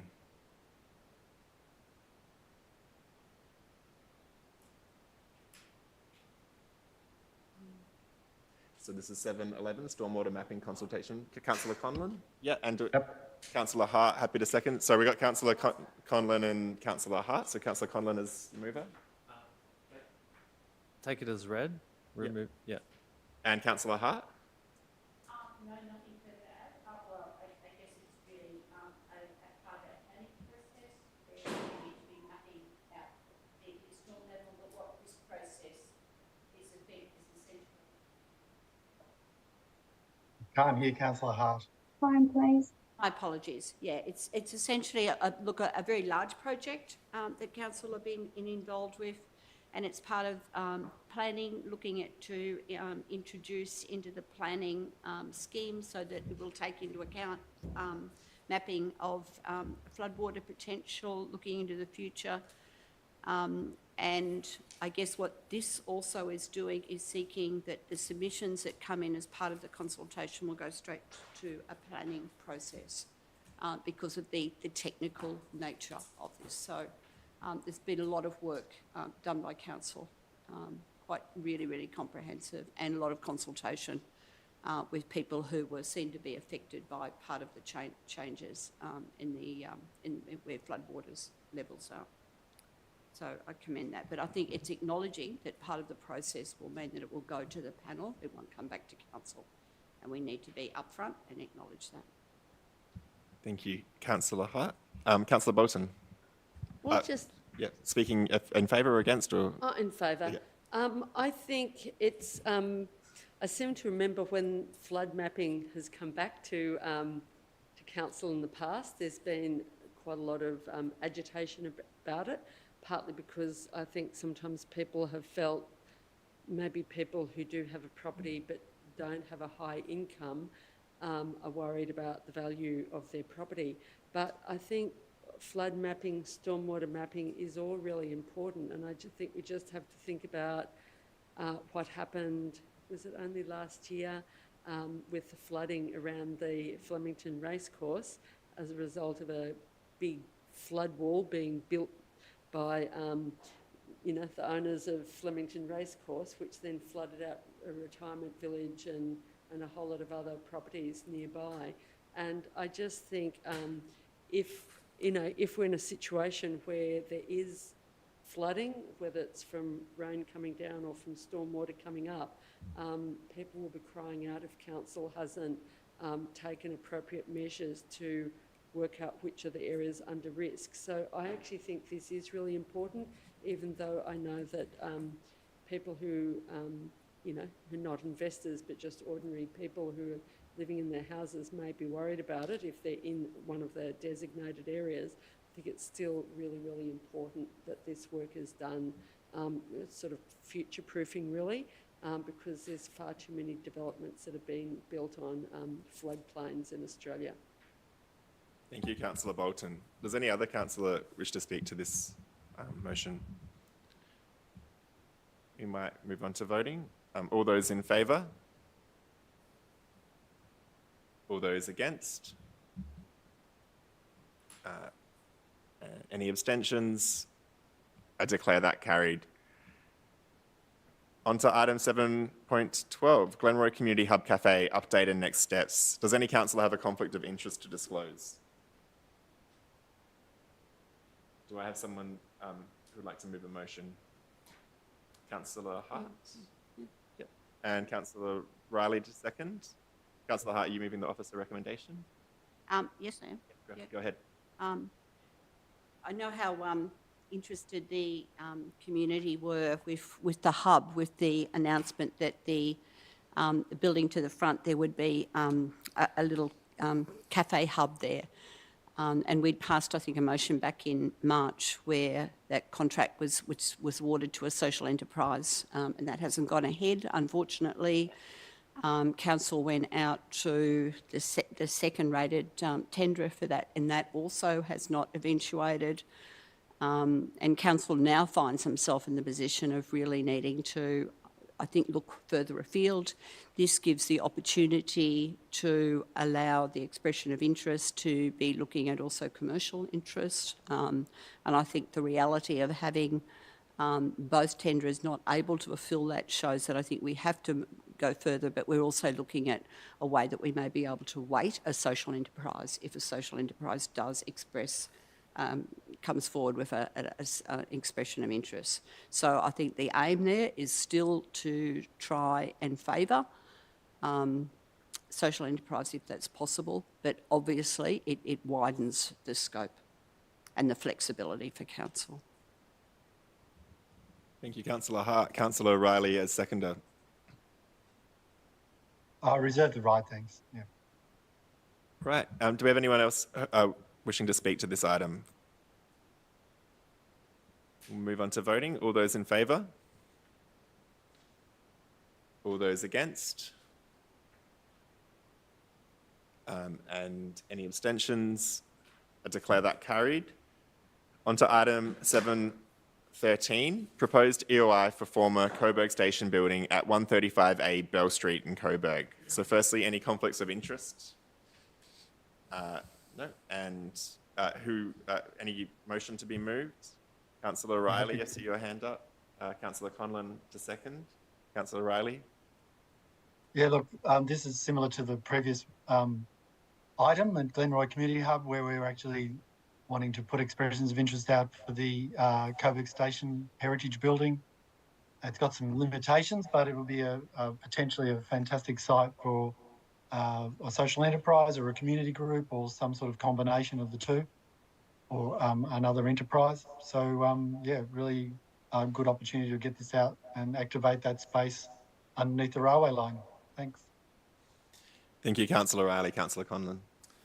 Yeah, I'm happy to support this with some hesitation. Yeah, so I'm happy for us to go out to EOI similar to the Glenroy Hub and see if there's like a not-for-profit or social enterprise that might be interested in being the tenant at this site. But yeah, I guess I'm still interested in the potential for some kind of council-run public facility. I know that I can see there's lots of officer comments about the financial resources involved in that, and I know we've had discussions of that at briefings.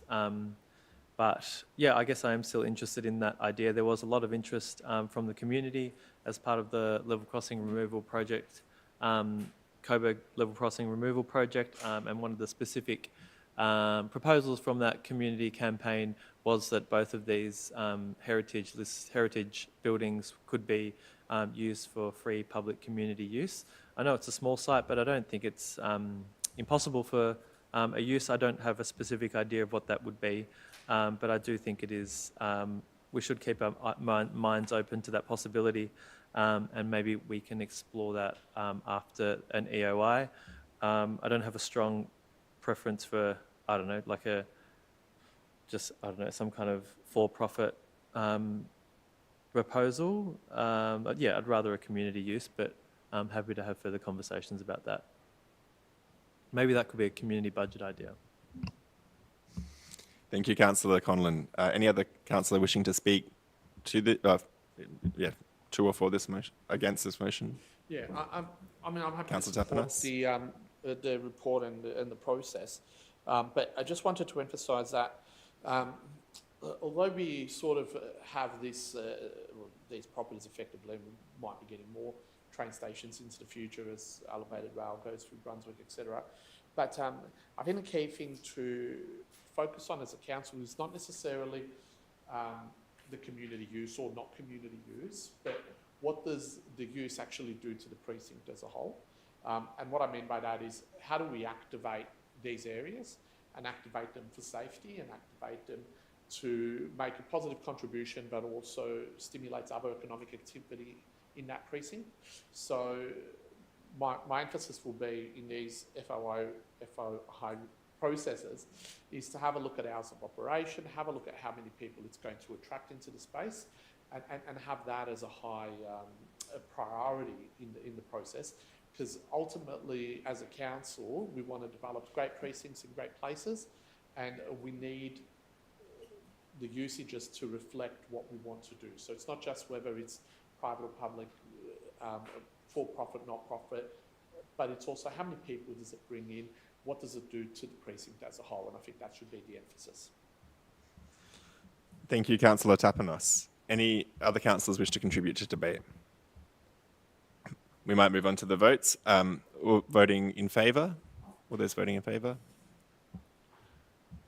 Those against? Any abstentions? I declare that carried. Item 7.14, review of Railway Place, Coburg, following the level crosser removal project completion. So any councillors with a conflict of interest? Any councillor wishing to move? Councillor Bolton, and a seconder? You're moving the officer rec? Yeah. Yep. A seconder, yeah, Councillor Panopoulos, Councillor Bolton. Yes, I'm happy to move this. I'm aware that prior to the whole Skyrail plans, that there was an agreement that residents... Oh, sorry? It's on. Oh, maybe I'm not close enough. So I was aware of some plans that local residents on Railway Place had hashed out with council officers to try and do some fixes on this little tiny narrow street.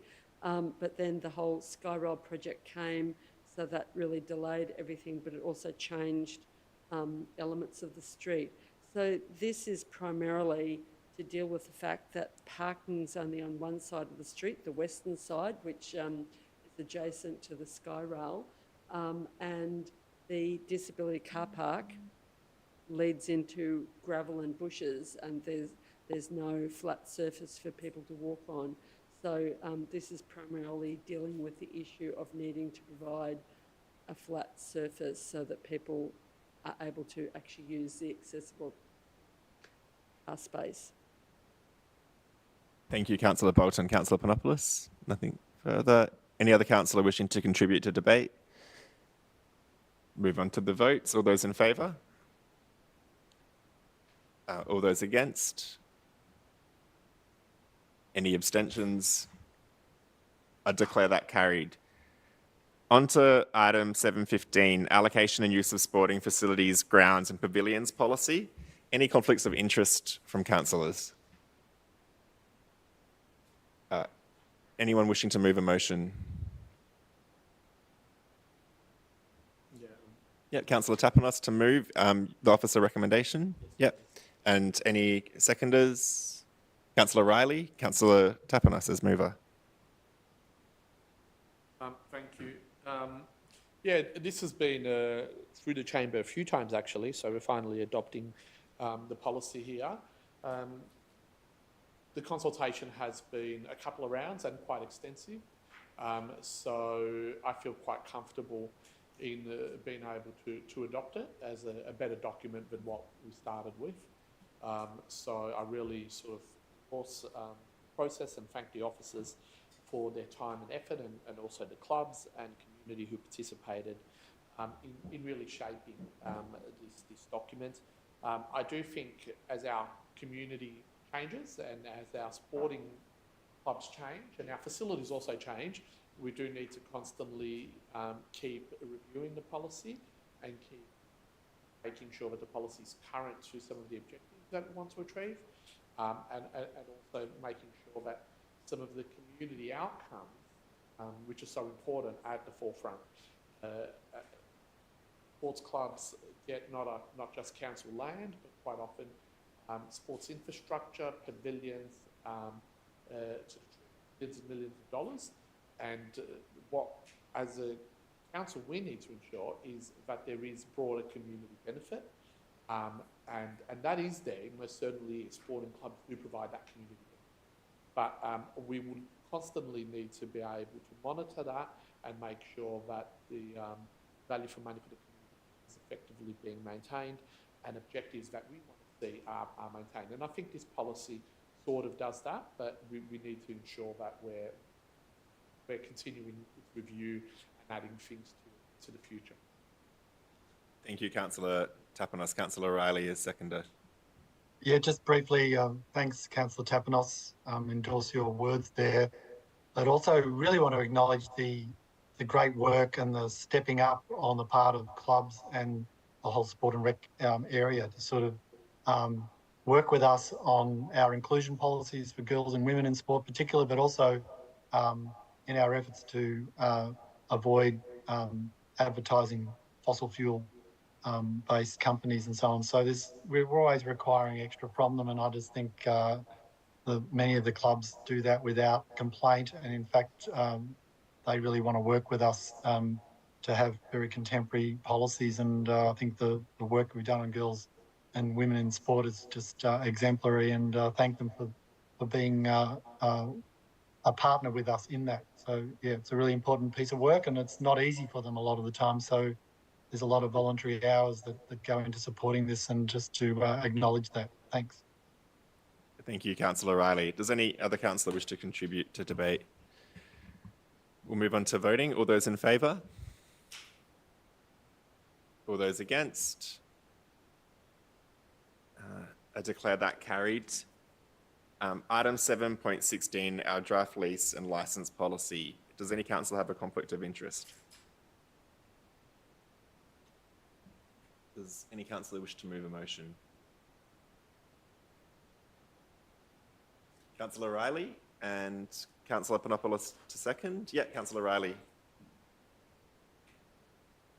Yes, thanks, Mayor. Just to acknowledge that this is a really good tidy up and bringing things into the contemporary point in time that we're in. And this is really making sure that we are still making a lot of our spaces affordable for those community groups that are accessing them. So it may not meet all of their requirements, but it's certainly addressing many of them, and we're trying to keep that access at a very reasonable rate. So some good tidying up around that, but it also means that we can actually afford to charge more for those who are able to meet those charges, so that we can meet some of our running costs. So thanks to the officers and everyone for the work on this. I commend this new lease policy. Thanks. Thank you, Councillor Riley. Councillor Panopoulos. Just to add in as well, acknowledging that there has been the assertion to prohibit advertising of companies that produce or supply fossil fuels on council land, and want to thank council officers for their work in getting that organised in previous meetings and making sure that is part of this policy for new leases and licences going forward. Thank you, Councillor Panopoulos. Any other councillor wishing to contribute to debate? We'll move on to voting. All those in favour? All those against? Any abstentions? I declare that carried. Item 7.17, 23-24 first quarter financial report. Any conflicts of interest on this item?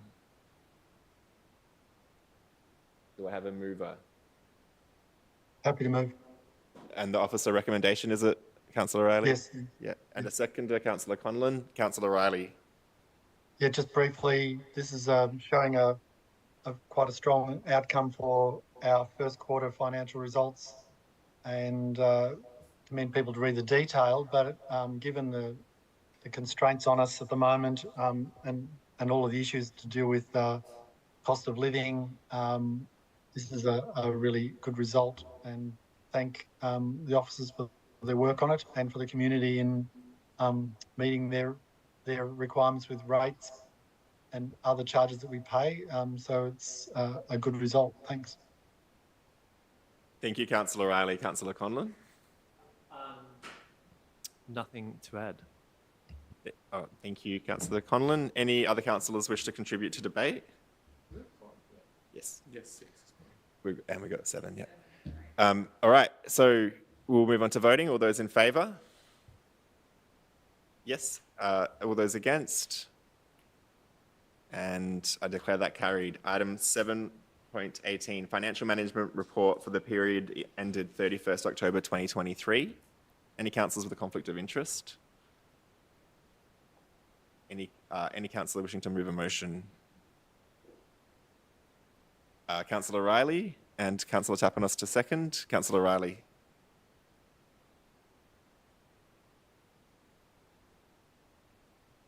Oh, you're on mute, Councillor Riley.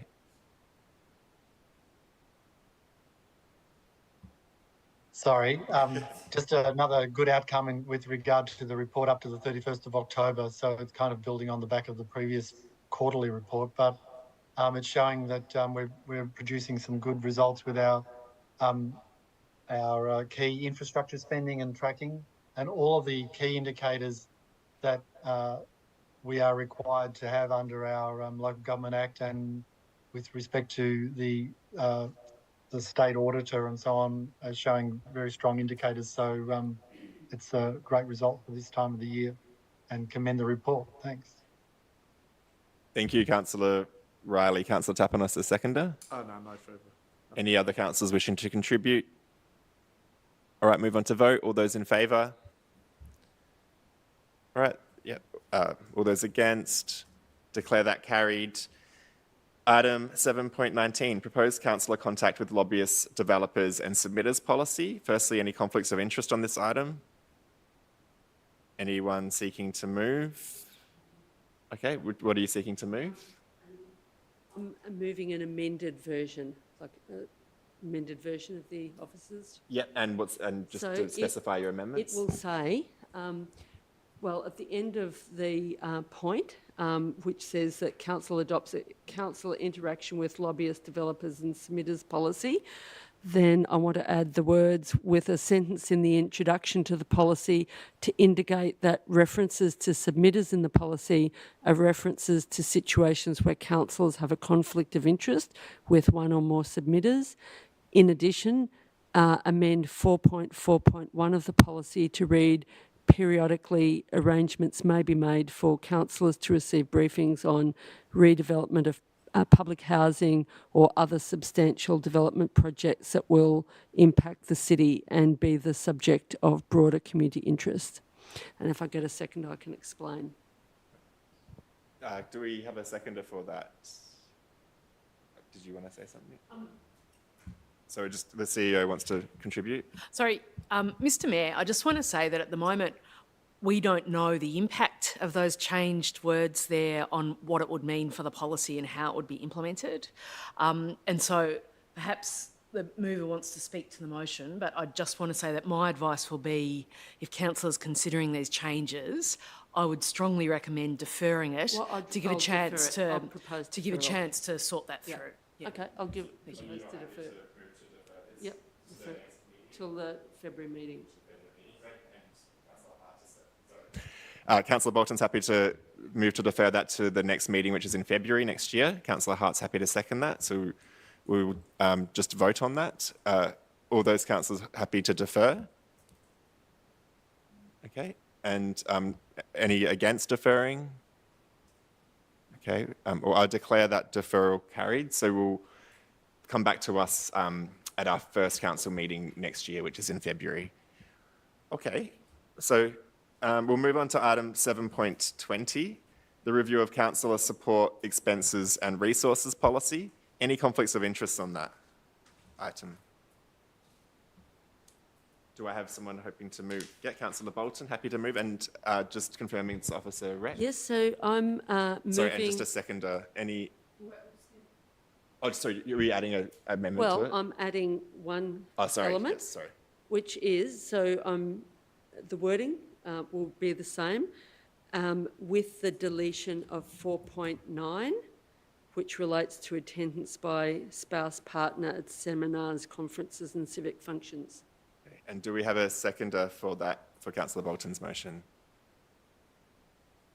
Basically means I don't think we should pay for spouses.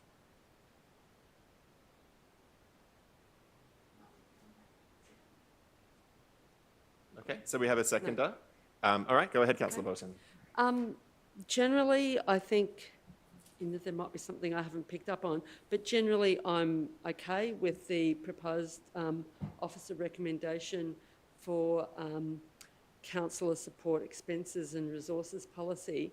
But I really do, the reason I'm moving an amended resolution is because I don't believe council should be paying for spouses and partners to attend conferences with councillors. I know that probably happens fairly rarely, but unless they're playing some sort of role as in providing accessibility support for their partner, I just don't think council should be funding spouses on trips to conferences, etc. I'd also note that in the policy, it also does mention, which I support, that council shouldn't send more than 2 councillors to an event, which actually means that with our ALGA conferences, we've been in breach for many years. And I think we should pare that back down to comply with what's in our actual policy. But other than that, I don't really have anything else to say. Thank you, Councillor Bolton. Councillor Hart as seconder. No. Now, sorry, Councillor Panopoulos. Yeah.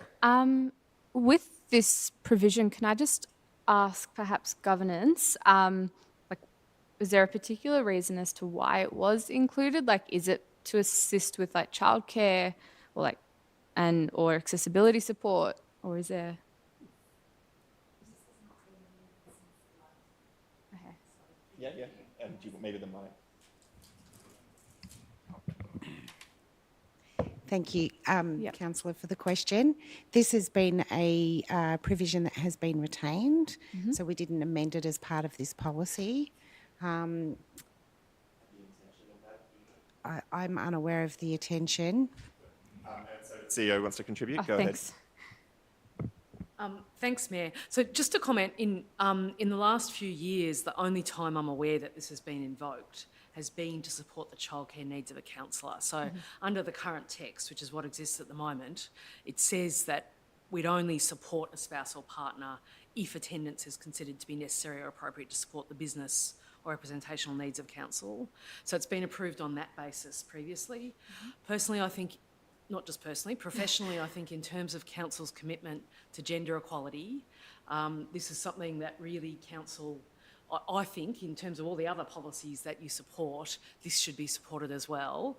And perhaps another alternative, if council did move to retain this, is to strengthen that wording about, to add in sort of, for example, to support childcare needs, if that helped make it more specific. There's also other needs as well. Yeah. I think the wording is fine.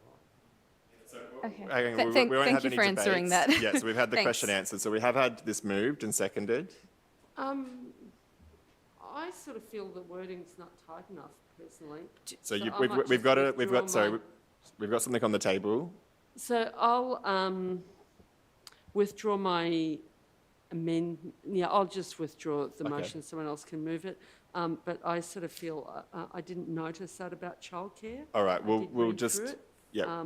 I didn't think it was very obvious about it being for exceptional So circumstances. we might move on, Councillor Bolton, but if you want to propose an amendment, if there's a... So do we have a...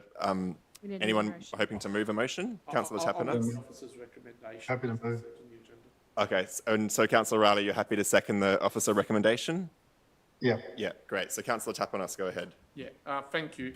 Not much more to say because I think we've discussed these changes previously we've gone through them. So just to thank the officers who have worked on this, and I think that you'll find that it's really just a bit of an update of things that are common practice and minor changes to the policy, so it should be supported. Thank you, Councillor Tapanos. Councillor Riley. I'm happy to leave it at that, thanks. Right, thank you, Anne. Councillor Bolton. So I've got an amendment. So I didn't read this the way it was said just before. So in the second dot point, intends by council and spouse partners considered to be necessary or appropriate to support the business or representational. Sorry, is this under 4.9? Council, yeah, Yes. under 4.9. Thanks. Such as childcare, or for example, childcare. So I think it's page 909 of the agenda. Yeah, it's for 909 of the agenda, second dot point. Attendance by council is considered to be necessary or appropriate to support the business representation needs. So you're proposing to include what, sorry? For example, childcare. Okay, and so the mover, I just, look, I'm going to say no, not that I don't disagree with that, because that is the intent and how it's interpreted, but it should really say something along the lines of to support childcare, disability carer responsibilities, and a whole range of other things as well. And I just really don't see the need for it, because I don't think it's been interpreted by officers in a way that I am concerned about. okay, so that's not accepted by the mover. So would you like to move that as an amendment to, and Add those debate other it? things in. To add, do you want to add the other ones in? She needs a I second. don't really Yes. like doing it on the run, but I could. Otherwise, I won't vote for it. Okay, well, we at the moment, So I'd be happy to, such as for an example, childcare, disability care, and other caring needs. other caring needs? Other caring needs, responsibilities. Okay, other caring responsibilities, or, as long as it makes sense. So, comma, such as, for the purpose of childcare, or other caring needs. Can I just ask council officers, I'm happy to accept it on this basis, that this is a guide, not a strict rule of what's in here is the only thing, but it's a guide. Well, no, these are the exceptions, so they're banned except for these things. Sorry, Mayor, my understanding what Councillor Bolton was suggesting was in fact the suggestion that I just made. Which was that it would read, attendance by a councillor's spouse/partner is considered to be necessary or appropriate to support the business or representational needs of council, for example, for the purpose of childcare or other care needs. And so, Okay, that's fine. Councillor Riley, is that acceptable to you, the updated words? Great. Okay. Yes. So that becomes part of the substantive motion. So we got through that. Awesome. So now, have you both spoken to... I just lost track. Yeah. Does anyone else wish to speak to this item? All right. And as there wasn't official opposition, there's no right of reply. So we'll move on to the vote. All those in favour? Great. I can see that that was unanimous, so we might just declare that unanimous. And move on to item 7.21, review of risk management policy. So any conflicts of interest for councillors? Any councillor wish to move a motion? Happy to. Councillor Riley, and a seconder. Just checking it's Officer Rec. Yeah. Any seconder for that? We will need a seconder. Yeah, Councillor Conlon. Councillor Riley. Thanks, Mayor. Look, this is a important piece of work that we do across all of our areas of council to manage risk, and the policy is really just bringing it into the current time and contemporary time. So I want to thank the officers for their work on this. It's just important that we keep refreshing that and making sure that we are minimising the risk to ourselves as a public body and acting on behalf of our residents and citizens. Thanks. Thank you, Councillor Riley. Councillor Conlon. Nothing to add. Any other councillors wishing to contribute to debate? We'll move on to the vote. All those in favour? Yeah, and I can see that that's unanimous, so we might just declare that.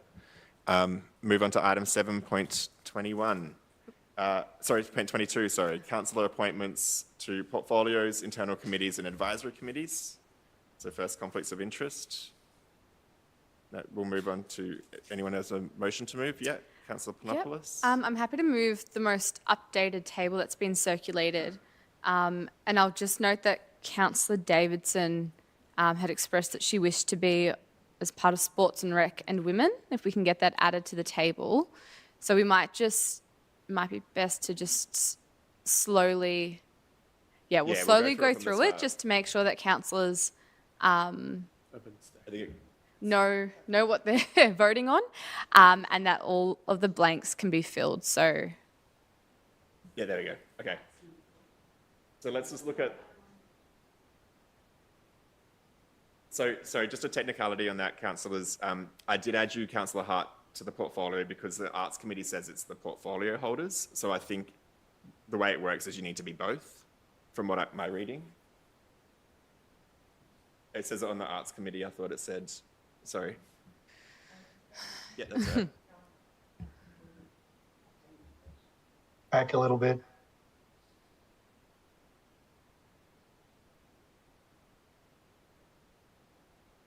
so if we could, just add Davidson to Yeah, so we need to add Councillor Davidson to Sport and Rec. and Women. Yep.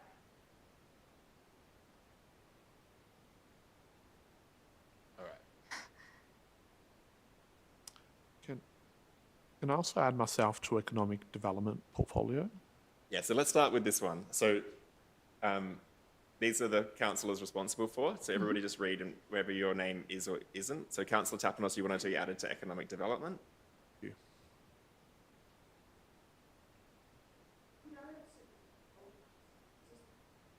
I think that's okay. Yeah. Councillor Hart to older persons. Yes, Councillor Riley, I think, did say he'd be happy to do multiculturalism. Is that correct, Councillor Riley? I'm happy to be there, yeah. Yeah, great. So we do have councillors against each of these. Please let us know any further changes, otherwise we might head down to the next table. So these are our internal committees. We're going to need another 2 for audit and risk.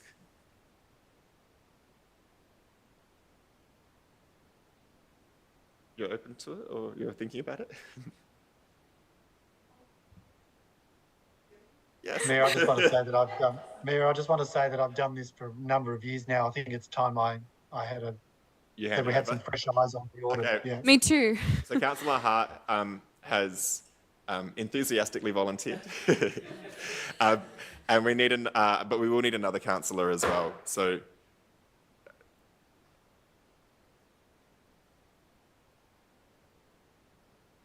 I know we do have some councillors missing tonight, but it would be good to fill this out now because there'll be an audit and risk meeting early next year.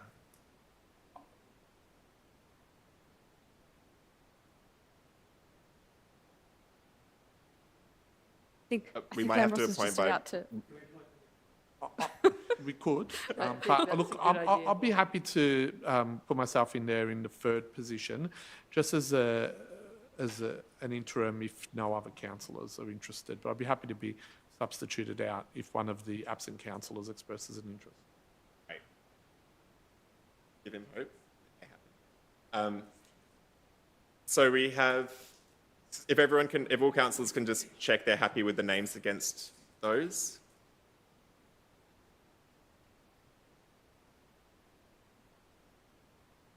Right, so that's the internal committee. So we'll go down to B, advisory committee. So Eve, if you can.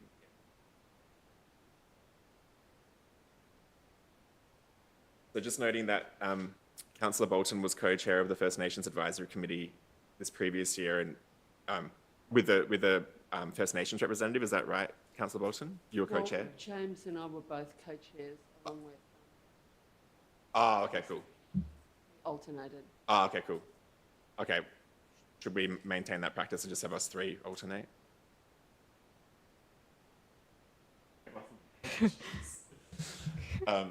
It would just be a rotating thing. Okay. And, sorry, Merri-bek Arts Advisory Committee, Councillor Hart did one.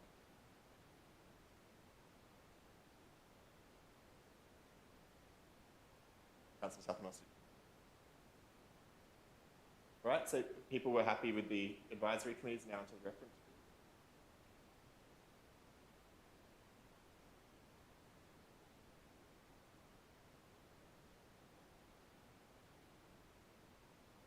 And we'll go down to external committees. So we do need both someone appointed to and a substitute appointed to the Merri Creek Management Committee. I'd be happy to be the substitute but I do have a number of allocations, so, sorry.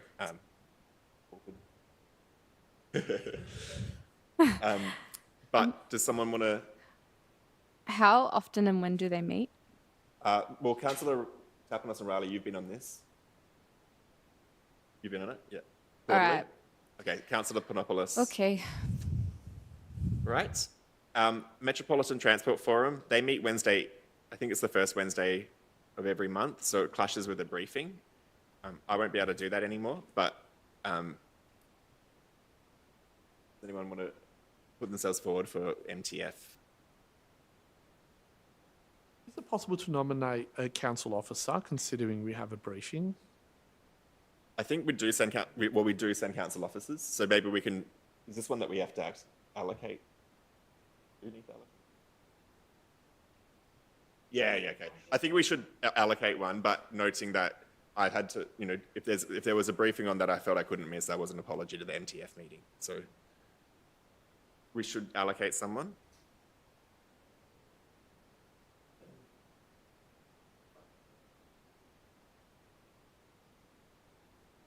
Look, I'll put my name up. Thanks. Yeah, and if there's other councillors that would like to do it, we can change that. I believe. Yes, sure. All right, and we do need a substitute for Naga.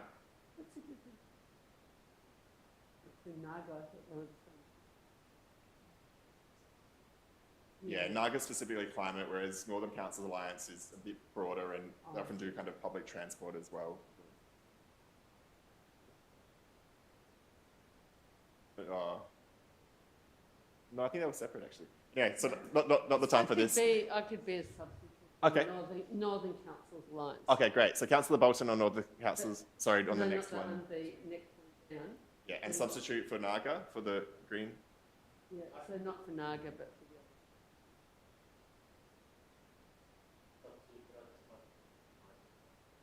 other. Okay. Do you want to allocate now and then drop out if you're not able to? Might be the easiest way to do it for tonight. Thank you.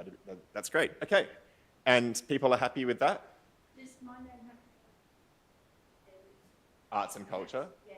I think it's the one above now, and I might have been wrong on that, Councillor Hart, so I don't know whether you want to be on. I think you're currently on there. If we go right to the councillors responsible for, sorry, just a bit further up.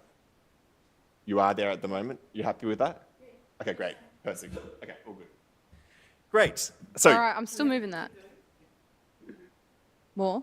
No, that's the old version. Oh, yeah, sorry, we've done them all. Yeah. So now we've all reviewed that on the screen. Do we have a mover? Yep. Sorry, you did. Yes, I did. Councillor Panopoulos and Councillor Collins to second. So Councillor Panopoulos to speak. I'll take it as read. Yeah, we did just talk about it a lot. Yeah. Councillor Conlon? Okay, great. Any further contributions to debate?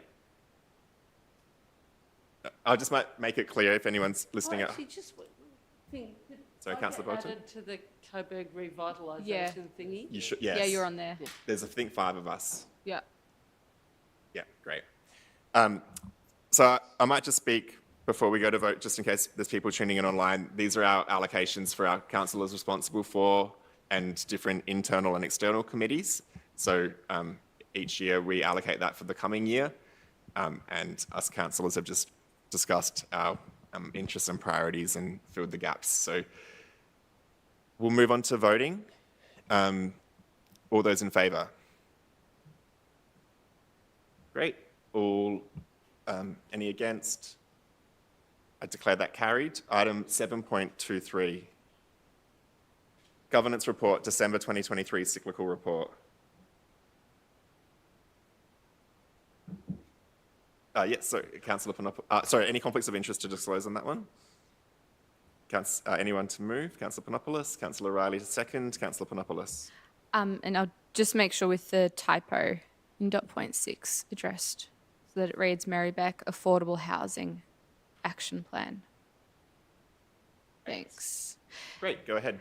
Thank you. So this is our governance report that we receive, at our meetings every month, and it has a summary of the minutes from our advisory committee meetings and a bunch of our briefings.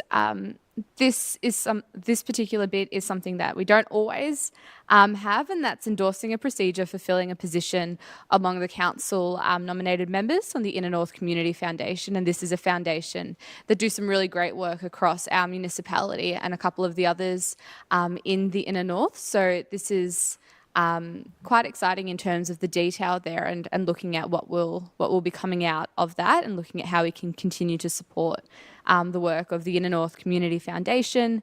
It also includes a public interest disclosure whistleblowers policy, which is really, really important. And of course, tying in with our earlier discussions around affordable housing and specifically the Merri-bek Affordable Housing MOU, this has the action plan annual report for 2023, which is incredibly important. Thanks. Thank you, Councillor Panopoulos. Councillor Riley. No, I think Councillor Panopoulos covered it all well, thanks. Any other councillors wishing to contribute? We'll move on to voting. All those in favour? Yeah, I can see that's unanimous. We'll declare it unanimous and move on to item 7.24, contracts awarded and delegated to disestablished council positions. Any conflicts of interest? We'll move on to anyone moving. Does anyone have a motion? Councillor Riley, the Officer Rec. Councillor Hart to second. Councillor Riley.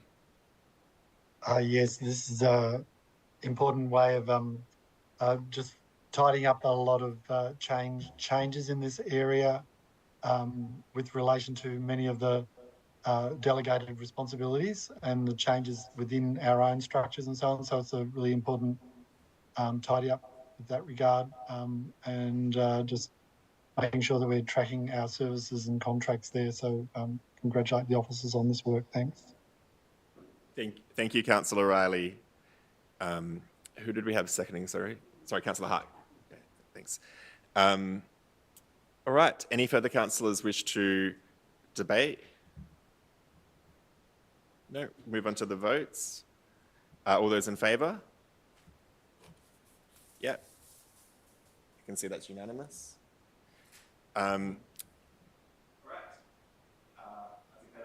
I declare that carried. Move on to the next item, 7.25, contract award RFT 2023-505 road reconstruction Carlisle Street in Coburg.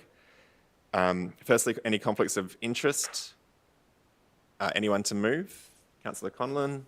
Councillor Bolton to second. Councillor Conlon. Yeah, just before I do that, can I ask just a clarifying question from officers? You may have sent this around, but have we seen a final design for the project? Was that part of? I feel like this has been through many. We've made many decisions on this issue. I can't remember if that. Did we see it at the? Yeah, Councillor Conlon, I'm not sure that the final design was the detailed design was something that was coming back to council, but there certainly was agreement of councillors about the scope of the final design. Yeah. All right. Can I ask that just informally that we have that circulated to councillors, like when it's ready, a design, like just sure, out of interest? I'll find a version that's not too much of an engineering drawing. Yeah. And, yeah. Thank you. Great. Yeah, happy to move this. The local residents have been campaigning for this for a long time. So originally it was council was proposing a standard reconstruction of the street, which was a like for like. Carlisle Street's a small street that goes east to west between Coburg, connecting a school, St Bernard's Primary School, and basically the #1 tram and the Merri Creek and also connects up to St Antoine College. So it's a really busy pedestrian thoroughfare, but it's kind of built like a road. And then as part of the reconstruction proposal, residents saw it as an opportunity for council to turn it into something different. So instead of just replacing it as a road, which was really dangerous for all the school kids that use it and lots of elderly people walking through that area, and it wasn't actually used by any through traffic. It's kind of just used for local access to back garages and that sort of thing. So it wasn't a sort of busy through traffic. So then the residents got in contact with councillors and officers to really use it as an opportunity to show what council can do as part of these types of projects. And it's really good to see that council's kind of thinking outside the box a little bit instead of just doing like for like, which is a really poor outcome for all users. We're sort of transforming it to work a bit better and especially be a lot safer for all the people using it. Especially, it's been really overwhelmingly positive, which I think is really worth noting. It's been through a number of decision processes and consultation processes, and all the residents are really loving it right now, which is that it's been blocked to through traffic, and it's just so much nicer and more pleasant to use. And so part of the reconstruction will involve planting some street trees. There'll be a community planting day at the end of the project. So it's a really good thing, and I think council should do more of this, and we should incorporate it into sort of more standard practice. Thank you, Councillor Conlon. And the seconder, I think it was Councillor Bolton, sorry. Just an extra couple of words. I think this is an area where a street closure works. Some places street closures work, and some places they don't work. But being a narrow street with not a lot of traffic, but mostly foot and bike traffic, and also with a footpath that you can't push a stroller along because of it's so narrow. It meant that people have to push their prams along the street itself. But also there are only a couple of driveways in the street, and they were right at the end of the street. So a means was worked out so that they could access their driveways. And so it's sort of, this has been really widely supported, including by people whose driveways came onto the street, which was really only a couple of people. So yeah, I think it'll be a great idea, and I think there is wide support for this in the local, amongst the local community. Thank you, Councillor Bolton. Does any other councillor wish to contribute? We'll move on to voting. All those in favour? Yeah, and I can see that that's unanimous, so I declare that unanimous. With that, that's the final item on our public agenda. So thank you for joining us, and we'll move to close the meeting to the public. Yeah, so sorry, I just realised I've got to. So I should just note before that we have no notices of motion, notices of rescission, foreshadowed items or urgent business, which would then lead us to close the meeting to the public. So do I have a mover to close the meeting to the public? Yeah, Councillor Tapanos was keen. Councillor Riley would second that. So thank you to those who've been live streaming, and Nick, who's just left. Good night. I now declare the meeting, sorry, we need to vote on that. So all those in favour of closing the meeting to the public? Yeah, I declare that unanimous and carried. So I now